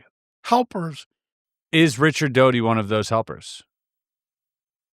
Well, he's part of one of the 11. Okay. Well, wait a minute. Well, I'm asking. I'm trying to give. I had 7. It went to 9. I have 11. Okay. Is Richard Doty someone I call, or what does this mean? What does that mean? Richard Doty. Was he the one to tell you not to talk about these things? Oh, absolutely not. Okay. That's what I want to know. Thank you. Absolutely not. The person telling you this is one person? One person and another person. So one person said. Backed up what he said. Oh, okay. Is this person active intelligence? No. Okay. So former intelligence. Correct. Okay. I think. Which department? I'm not going to say that. Okay. Come on. Well, I'm going to ask anyways. Hey, can I? So, go ahead. No, go ahead. I'm not going to interrupt you. John Ramirez? Don't know. Never spoke with John Ramirez in my life. I know who he is. Okay. Seems like a nice guy. I never spoke to him in my life. Never spoke to him in your life. Hand of God. I never spoke with John Ramirez ever. Okay. Like to. All right. John? He's great. I'd like to. He's very nice. He's very friendly and very open. I actually like John a lot. Well, I'm going to tell you something here. With talking about the future, timelines, that is bringing me into, this is my opinion, that is bringing me into talking about technology. I am alive today, in my opinion, without getting melodramatic. I think I am alive today. That the stalking has only been with my phone from the government because I have no idea and have never talked about and never given, please listen to me, anything to do with technology. That is all that the East Coast intelligence agencies care about at this point. Mm-hmm. Who has technology? Will they give it to our enemies? Do they know something we don't? And Jon Stewart has, all my emails, they must have said, this guy is talking about gray aliens. But specifically. So that is keeping me safe. Yeah, but time travel is a concept. I didn't say time travel. You did. Sure. I said future. Okay. Future, looking glass, time travel. God, you said it all again. this. Well, I mean, because Project Looking Glass was one of the 3 projects that Bob Lazar was briefed on. He was briefed on Looking Glass, Sidekick, and Galileo. Sidekick being, weaponizing the technology, Galileo, the propulsion, and Looking Glass, the manipulation or possibly the dilation of time in order to peer into the future, the past, some other timeline, whatever it is. Now, what do you know about Looking Glass that they don't want you to talk about? Or is it they just don't want you to say the word? Are you kidding me? Well, I'm like, do you know anything? No. No. Well, then why would they be so afraid? Well, I was gonna explain. Okay. 2 things. This is my opinion.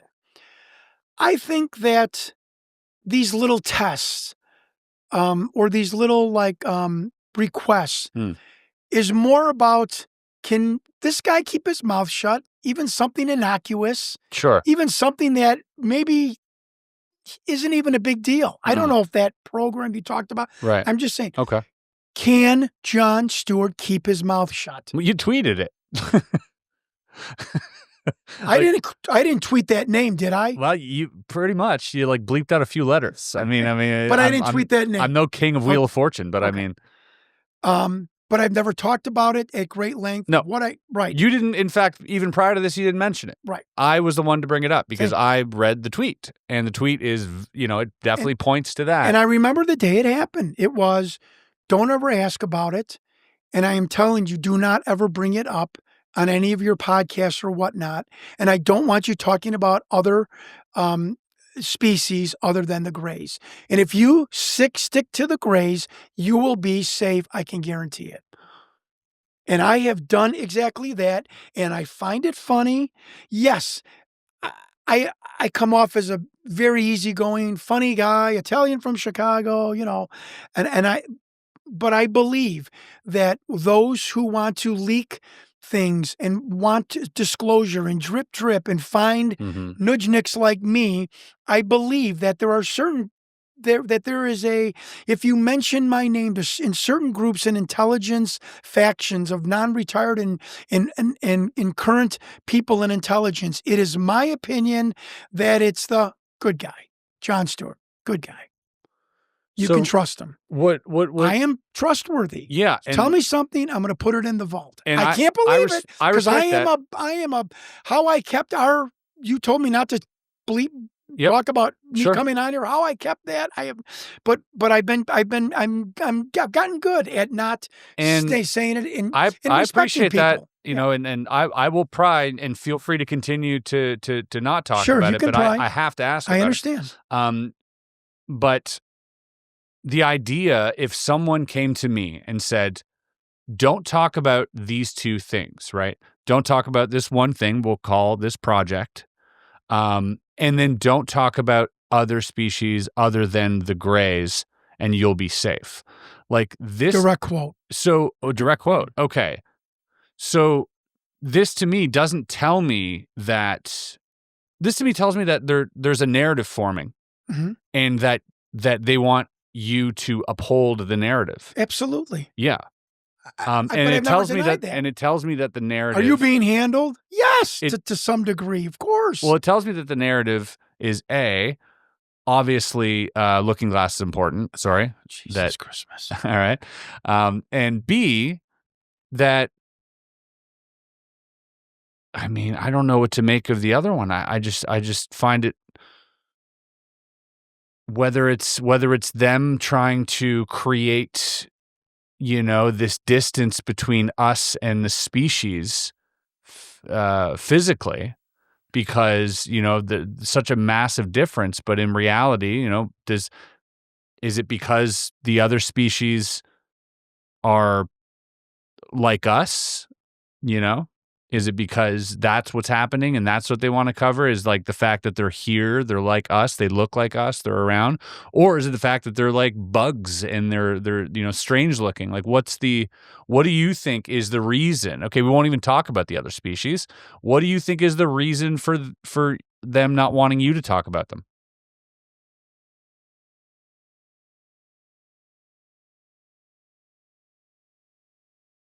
And I'll bleep out every Looking Glass that I put in this podcast if you like.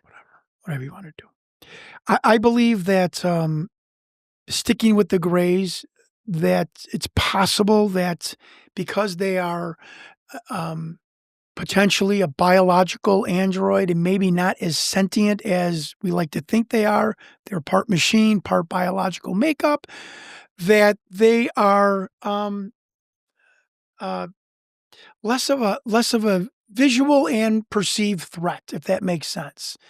It's sending out what's more scary, your Doberman pinscher? I think I'm coming on a good analogy here, or metaphor.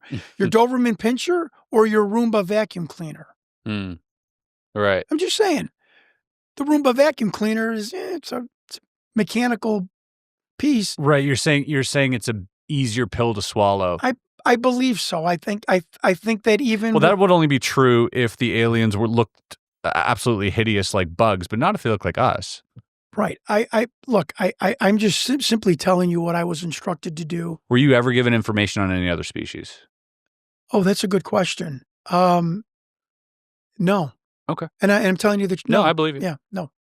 I've never asked. I've been Victor, alien, tan alien, round eyes, What's the I mean, I've heard things about grays, other grays and whatnot, that some have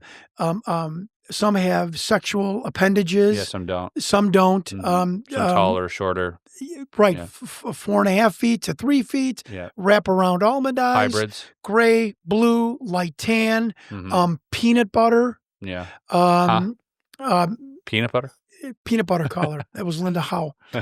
A dark, real dark, ruddy brown. Yeah. So I've heard a mixture of a lot of about the grays. But we don't want to talk about Nordics.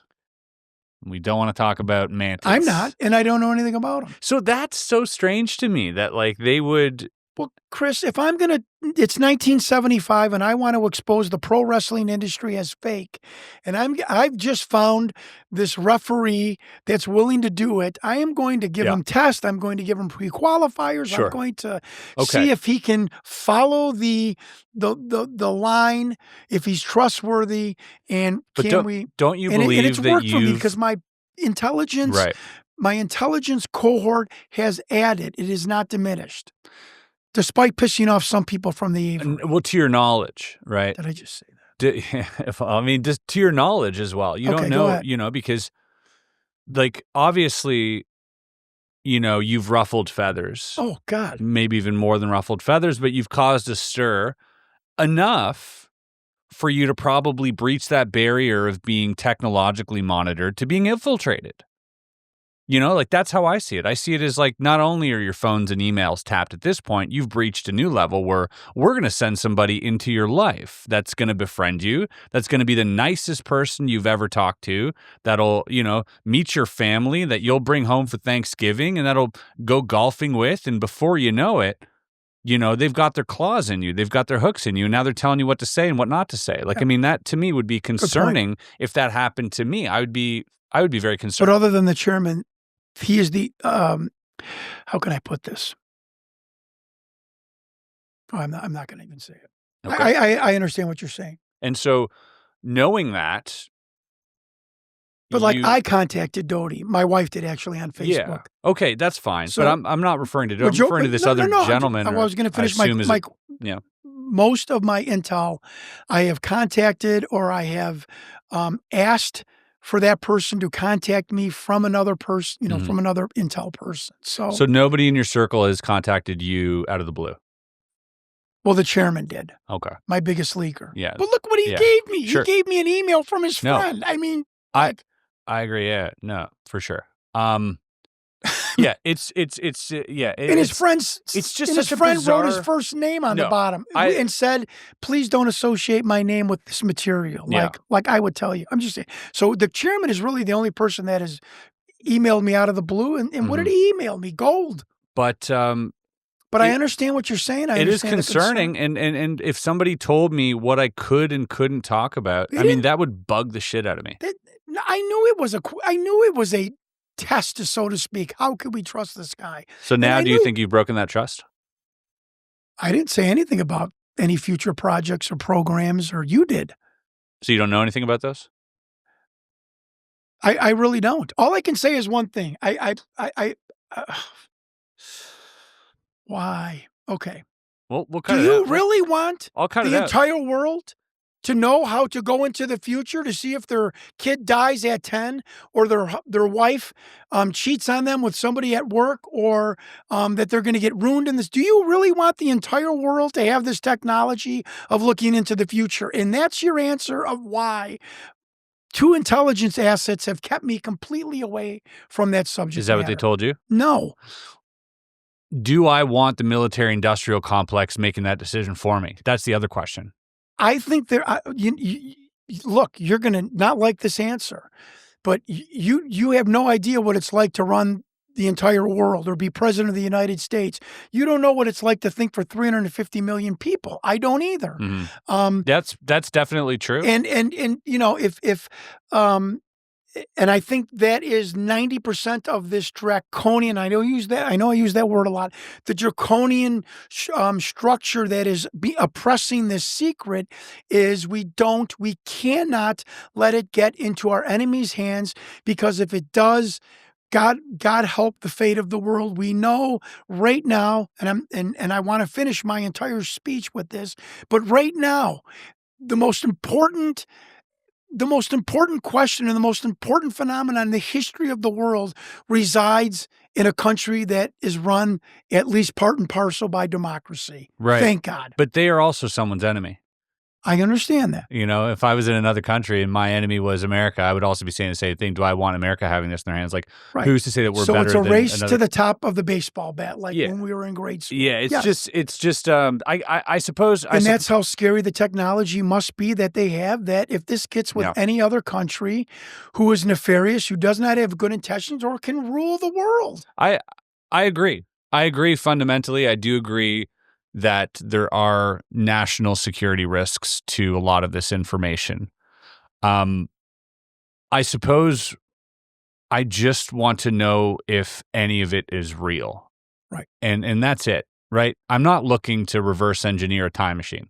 Right. I'm not that smart, and I don't know anybody who is, but I do, if you're not going to meet me halfway and be like, here are the crafts, or we have crafts, or if you're not going to meet me halfway, well, then we're all just going to keep digging until we find something sensitive. Right. And when you're not going to tell me this is real or not. And or when where I the find puppet something is, sensitive, like a project name, and they're like, don't talk about that, guess what I'm talking about? I'm talking about the project name, because I want them to at least acknowledge something, give us something, let us know I understand something. that. They never said none of my friends can talk about it or admonish anyone. Me. Yeah. Jon Stewart. Now, is that stay on mission, stay on point, don't touch something? Maybe it is something very delicate. What's the end game? The future.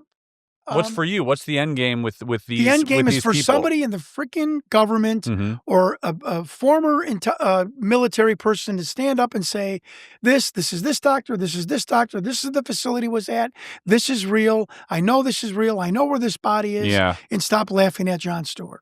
Or not laugh, but we're going to give Jon Stewart the truth. Noble, and I respect that. But if I were them, I would see how long I could keep stringing you on. Probably. I would just keep drip feeding you random stuff and keep telling you what to say, what but not everything say. They drip feed me comes to fruition, or is and that's how that works. Right. And that's how that works. Why would I want to stop Because it's to that? gain trust. Well, because you're never. I don't think these people willingly ever give anything up that's of value. I think you may be right. I think you're. When you're playing with these people, they are also just taking orders. There's also there's probably a case file on you right now, like with, what to give you next and what to, and that would bug me. But I guess if you have no other choice, because where else are we going to get this info? Could it be 11 intelligence former operatives and contractors that want disclosure and are very careful about what they tell me? Can't that be the narrative also? Possibly, possibly for sure. Definitely. But they are intelligence agencies. They are smart. They do. It's and they have a lot of power. You're right, and they can be very protective. Yeah, I suppose, and that bothers me because that that is an obfuscation brought on by my due diligence and my my honoring my security oaths, and well, then you should have never called me in the first place. Yeah. You know what I'm saying? Yeah, no, I Or agree. should never picked up the phone or never returned my email. Go away, kid.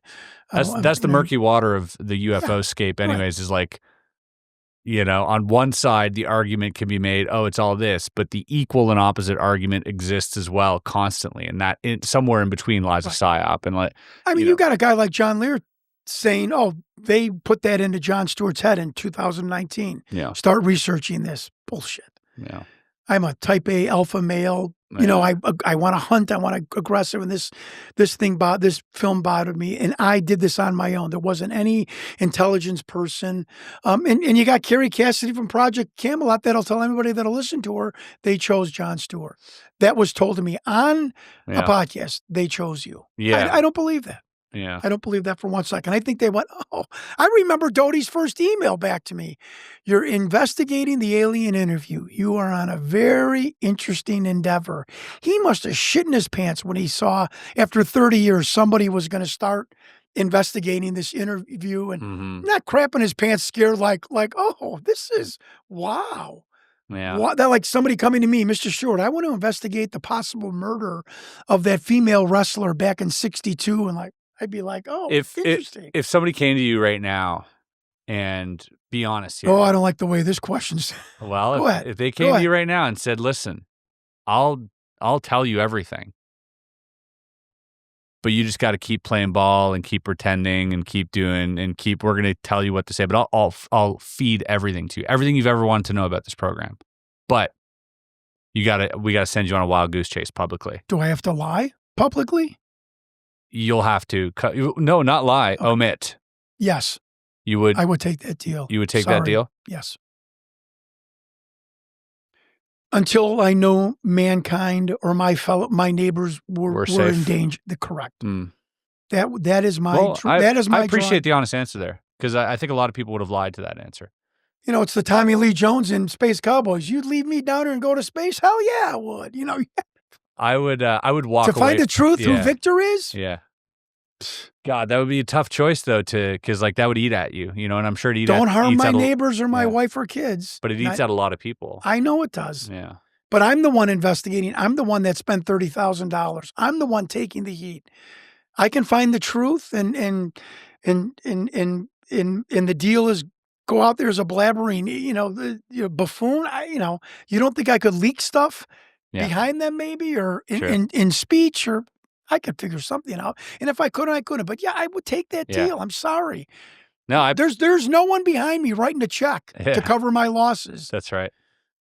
I appreciate the honest answer. I really do. Thank you. I came here to be honest. Do you want to answer some audience questions? Oh, God. Yeah, of course. All right. Is it true you hit Sergeant Slaughter over the head with a chair in 9? This is about aliens. What the hell is... Why has this video been allowed to spread publicly when so many less compelling ones have been squashed by Mole? Because I think that there's two answers to that. One of them is if this is real, when this came out, I think the government, their sphincter probably was, you could make a diamond out of a lump of coal. And I think, on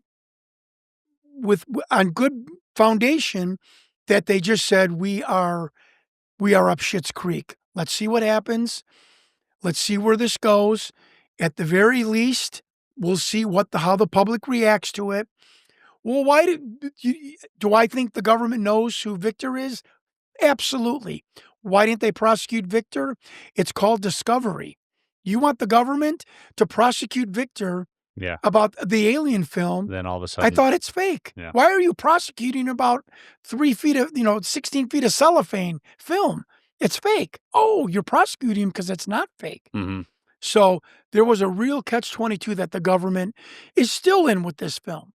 I think I play an important part of bringing the government out. I coined this phrase myself, bringing the government out of the closet. Let this guy go through the whole maturations, and he'll eventually, find Victor's Cub Scout pack and a neighbor, and we're out of it. And maybe we can go, well, he's a crazy car dealer, wrestler, but Sure. yeah, he did a good job, and Do you- and it diminishes it. Do you know who Victor is? I do. You've met him? I know. No. You spoke to him? I just know his name, and I have his face. You have his name and face. How was that? Was that just through your investigation, or was that given to you? No, the director of both documentaries, Jeff Broadstreet, who does not care about aliens or anything. Didn't he do follow-up documentaries about aliens? He might have done one, or he was a guest. I was a guest on one, like some. Oh, it was like a guest one. Okay. Yeah. He gave me for $500. I got the first name Stanton, which I thought was Stan. That's why I thought it was Stan Dale, because he looks just like Victor. Victor looks identical to Stan Dale, the old ufologist. But it's not Stan Dale. Huh. What was that look? He's got the same name? Well, I've got to look for a guy that looks like Stan Dale, but is a jerk like Bill Moore that speaks French. Oh, yeah. I mean, Speaks French. he spoke French in the 2008 documentary. Talked the deluge of the solar, and talked about Sardo and Cicero and quoting philosophers and the Zoltine calendar. And so Jeff said, I will give you the full name. I will give you the 2 cities that we picked him up at for the documentaries for $5,000. What a gatekeeper, this guy. So my wife's like, you've already spent $27,000. You're not writing him a check. For a couple the cities. Angel Yeah. of Angels came through. His name is Brian Pemble. He's a UFO researcher. He's on X from Tucson, Arizona. And he said, I will cover half. I want to know who Victor is. I had tears in my eyes, like, you are really going to help me do this? So we PayPal Jeff. I put this on Clint Weldon's night shift. I put the PayPal that we sent Jeff Broadstreet. I actually think it was $4,200. Mm-hmm. In Broadstreet, like Victor, Mr. Pendactic said, well, I want the fee that PayPal is going to charge me. So we had to give him like another $150. 1%. I'm like, are you Victor? And so we get it. So we are waiting for the email. Victor's name that Jeff Broadstreet said. Jeff Broadstreet was shown a tattered Social Security card with the prefix 262, which is a Florida birth from Victor, not his driver's license. Victor never took off his sunglasses. Interesting. Was a guy by the name of Stanton John Willett. So we go to the computer. There is a John Stanton Willett who died in October of last year, who lived 10 miles from me. Well, of course, this is Jon Stewart. And Jeff Broadstreet, now this is when we go back to deception detective work. Jeff said, I did look at his Social Security card. It wasn't John. I am positive. Stanton John Willett. So we spend $600 with a private detective in Chicago. She's like, there is no one. Now think about this. Mm-hmm. Jeff Broadstreet was given a name that has never been born in America since 1650. Right. Isn't that a little weird? Isn't that a little intelly that you have come up with a name that is nowhere? So now I don't want to say how because I don't want to get arrested, but the same methodology we used to see Bob Lazar on the EG&G entry log. This is an entry log into Groom Lake in the Nellis Test and Training Range kept by EG&G with Bob Lazar's names on it for 92 days. John Stanton Willett's name was on it. Whoa. Working for EG&G. Now, I have produced another log line from this book. When we got the first name Stanton, I found a Stanton Howe, who was a scientist and worked out at Area 51. I'm like, this is Victor. And we called his family. His son's like, stop calling me, you're crazy, and click. And that wasn't Victor, but I got his log line. And it's last name, a line. This is what the Groom Lake log. I am the only person that has ever brought out a document from Area 51. And I'm proud to say that. It was Howe, a line, Stanton, I think J, his middle initial, whether he was a civilian or military, CIV or MIL, whether he was a resident staying over on the base or not, the time duration of he was allowed on the base, like a June of 82 to July of 84, usually is 2-year stints. Same thing Bob Lazar, the same lineage Bob had.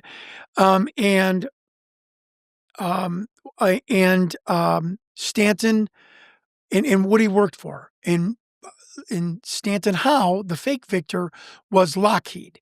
Now, people have told me that, because I've had 7 people I've interviewed that were on Area 51, they said at times you could work for Chris Ramsey Dynamics, but Lockheed will get you entry onto the base. Yeah. If I'm grabbing you from Chris Ramsey Dynamics Electronics Company to help us on a radar application, Sure. Lockheed will be your contractor. So I thought it was interesting, a little tidbit there. And Stanton John Willett worked for EG&G. Again, we go to the EG&G, we find out that they did high top secret audiovisual documentation for. They also hired the pilots at Janet Airlines and the Wackenhut. Yep, they hired them. Very they black arm of the government. They were everywhere there. They were the ones who built the whole thing. So cool. So Stanton John Willett is nowhere. What we'd like to do, except on a log at Area 51. Correct. Now I get one of my intel people hooks me up with it's too Tom Clancy. Forget it. It's all I can say is this, is that I have been told that Stanton John Willett was a intel name identity given to him by an intelligence 3-letter. Okay, it was a pseudonym. Correct. And that's, like I told you earlier, you can only get on Area 51 with your real name or an approved official nom de plume from an intelligence agency. We believe Stanton John Willett is not his real name. And I've been told by various sources, look for a Stanton somewhere, or a Victor or something, or a variation. They oftentimes will use the real first name of someone so it's not so detached from their real identity. Yeah, so they whether don't that's slip up. True or not. Correct. So we were then the director told us in 96, Victor flew in from Arizona. And this is amazing. In 2008, we picked Victor up at a residence in Rancho Cucamonga, California. The former FBI agent, private detective in Chicago said, I heard Victor say, man. It's called California English. And this guy thinks that Victor's man, like, all right, man. The FBI guy told me this. Yeah. And I went back and I heard it, and he does say it. He says, I think Victor spent a lot of time in California. Sure enough, Chuck Broadstreet says Southern California. What we would like to do now, somebody on Reddit, another internet angel, Mr. Stewart, do you know they lighten Victor's face? You can see what he looks like. And I went on to Reddit, and he looks like Stan Dale with the beard, the goatee, the fake hair. We would like to take this photo, give it to the city manager, because Rancho Cucamonga does not have a mayor, and give it to the city manager to tell the newspaper in Rancho Cucamonga, could you help this guy? This is an interesting story. We've got a huge whistleblower, allegedly from our area. Here's his name and face.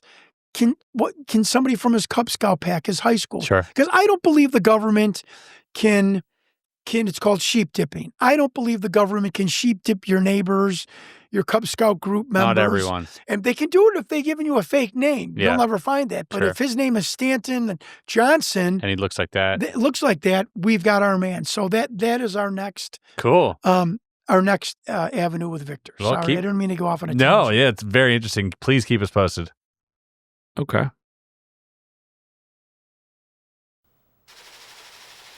It's like being on a game show.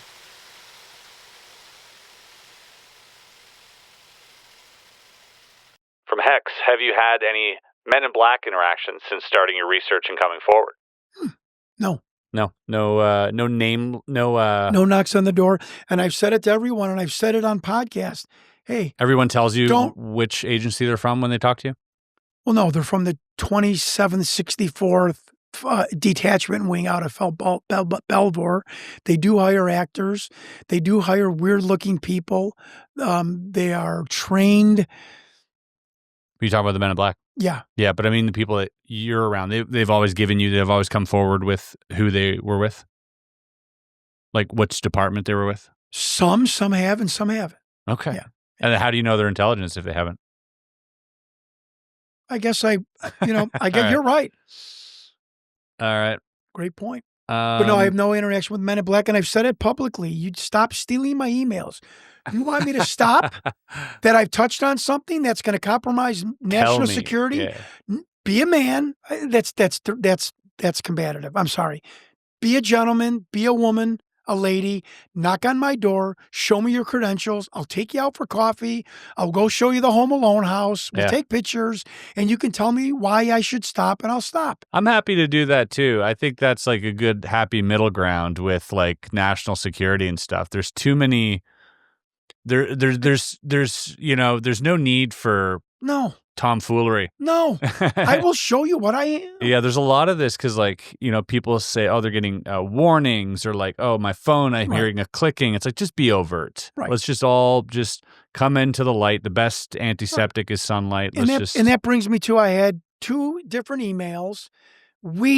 So groups of intel men, not my intelligence people, believe that you have been the spy program Stingray Centipede has been performed on your phone. They had to get a court order. It's not like you did anything illegal. It's a counterintelligence spy program. It's called Stingray Centipede. That's what we think has happened to your phone. Another group said this is too sloppy. The United States government wouldn't steal your emails and let you know that your emails are gone. We think it's like China or Russia or Israel. Oh, weird. So keep you up at night. Another thing. All right, last question here from the audience. Maybe my favorite question. This is a tough question. Okay. Get ready. I'm an open book. All right. If I can answer it, I can answer it. You ready? In the red corner, Victor or Oscar, as we now know him. In the blue corner, Skinny Bob. Who wins, or is it a draw? Okay, here's what I know.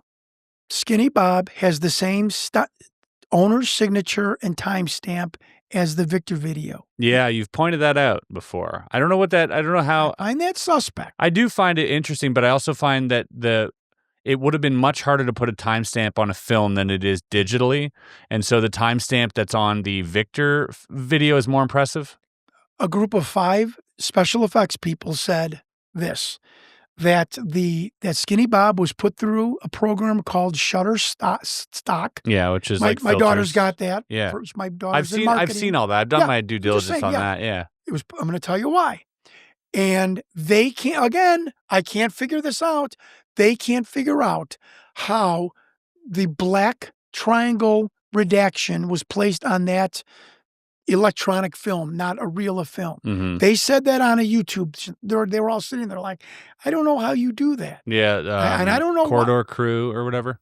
Thank you. Now that made me go, when I looked into it as well, I And saw the filters were obviously fake, but the core video has still yet to be debunked. I believe it's real, and I think I know the provenance of it, which was you can let this out, but you have to put it through some sort of a filter to give it a straw man argument that people can try and debunk it. Mm-hmm. Like, oh, that's through Shutterstock and it's over.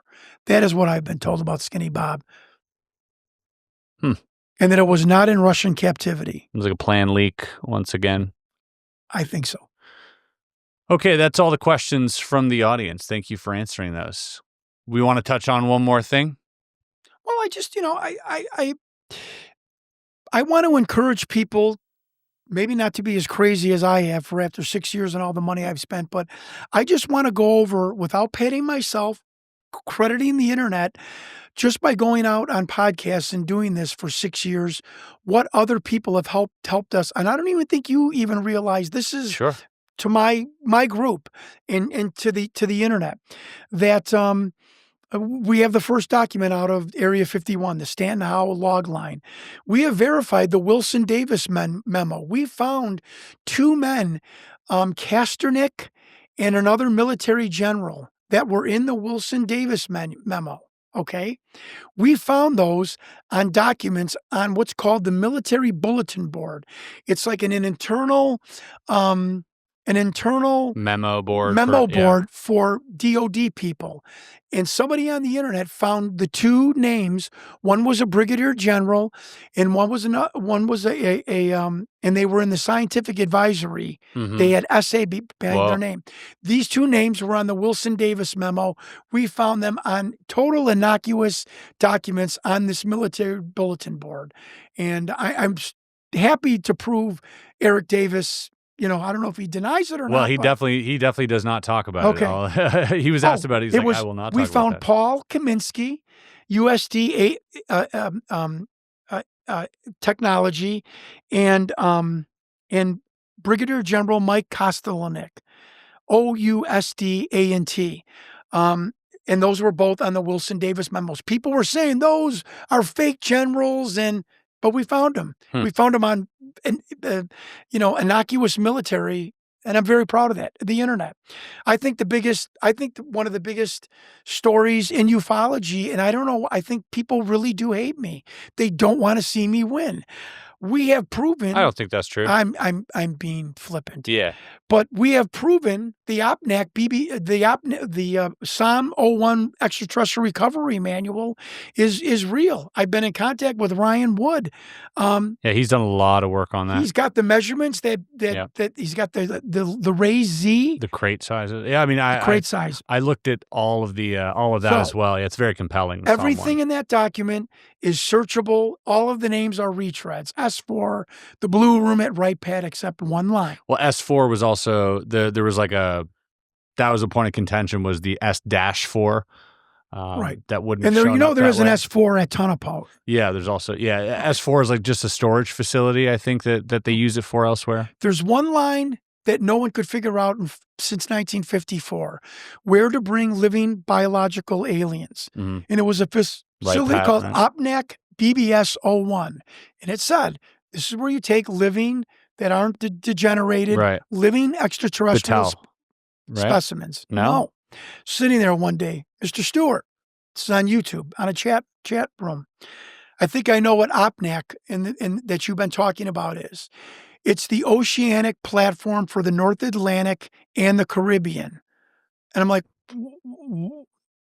layman's terms, offshore platform. Mr. Stewart, they've got biological specimens. They don't know if they're a contaminant to the continental United States and the people. They would want them on a facility that's separate offshore. Also, know where you can drive to. Right, exactly.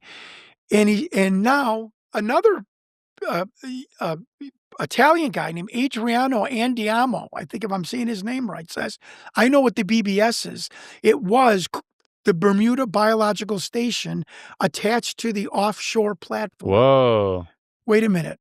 Jon Stewart, the investigator. Who created OPNAC and BBS? A guy by the name of, now I sound like UAP Gerb.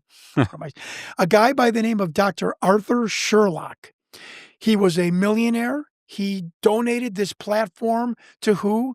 The United States Navy. They didn't talk about aliens in his bio. And what else did he help the Navy with? Propulsion. I know you're interesting. Shocked. Interesting. Art Sherlock. Dr. Art Sherlock was like a what year was this? 50s? 40s? But they used this facility for aliens in 54 up until 62 when S2 Alpha at Papoose Lake was built. And they transferred. And we have the FOIA document from that. And then they transferred from there to Utah. That's correct. Yeah. That's correct. And in the mid-90s, I believe the Papoose Lake facility has been under caretaker status since the mid-90s. And probably since Bob Lazar. Oh, yeah. The minute Lazar came out, the wheels were implemented to switch the program. I think it's interesting, too, because Victor had mentioned that the alien was brought to S4 in 89. I wonder if that was the big thing that made the Russians leave. Because there was some discovery, according to Bob, that happened at S4 at Papoose. And the Russians disparted with and they were working very closely with the Russians. And if you're working with the Russians, it must have been of utter importance to work with like your enemy like that, like so closely to leave them into like the most like deepest part of the bowels of like the Right. secrecy, Right. and then just to kick them out, there must have been like some massive discovery. And then this guy's saying that the alien was brought there in 89. So I wonder if that was the reason they were like, get the Russians out of here, get us some psychics in the mountains of Vermont. Yeah. I wish I knew the provenance of that being, like what crash or what hard landing. Do you know that two remote view? There's another thing, folks, but separate from Jon Stewart. Do you know that two remote viewing groups remote viewed this alien interview video, opposed from me? Yeah. And both said, we're seeing a tan being. He's sick. He's distressed. There's a partition and he's in a no man's land. No man's land is Papoose Lake. That's a nuclear fallout, basically. Yeah. And to the point where Richard Dolan was in on the session is like, Jon Stewart's Don Quixote. The windmill, the alien interview, Richard Dolan said, I believe it's real from this blind study and from what John has told us. Do you think it kind of matches the description loosely to Dan Bursch's, but not entirely? Like Dan's had like scales on it too, and was like more brown. And Dan was in a biosphere. These people specifically said a partition. And we're seeing a partition. Yeah, that's the other thing. Yeah, it was a biosphere to protect it. Okay. Yeah, well, I just want to say, go for it. You know, that unlike Paul Benowitz, that did not have a good interaction. I actually emailed Bill Moore, who everyone told me he would never email me back, and he has emailed me back. He also is so frustrated with me, he told me not to email him again until March. Till March. And as Rick Doty said, you do realize you made Bill Moore crazy, the guy that's supposed to the reverse. I said, I George Costanza'd him. He literally said, do not contact me till March 15th, to the Ides of March. I just want to say one thing. Why till March 15th? It's the Ides of March. He's very hyper intelligent. If I would tell you he was Victor, but he said he's not, but he knows everything about it. And I just want to tell you what he left me, what he said to me.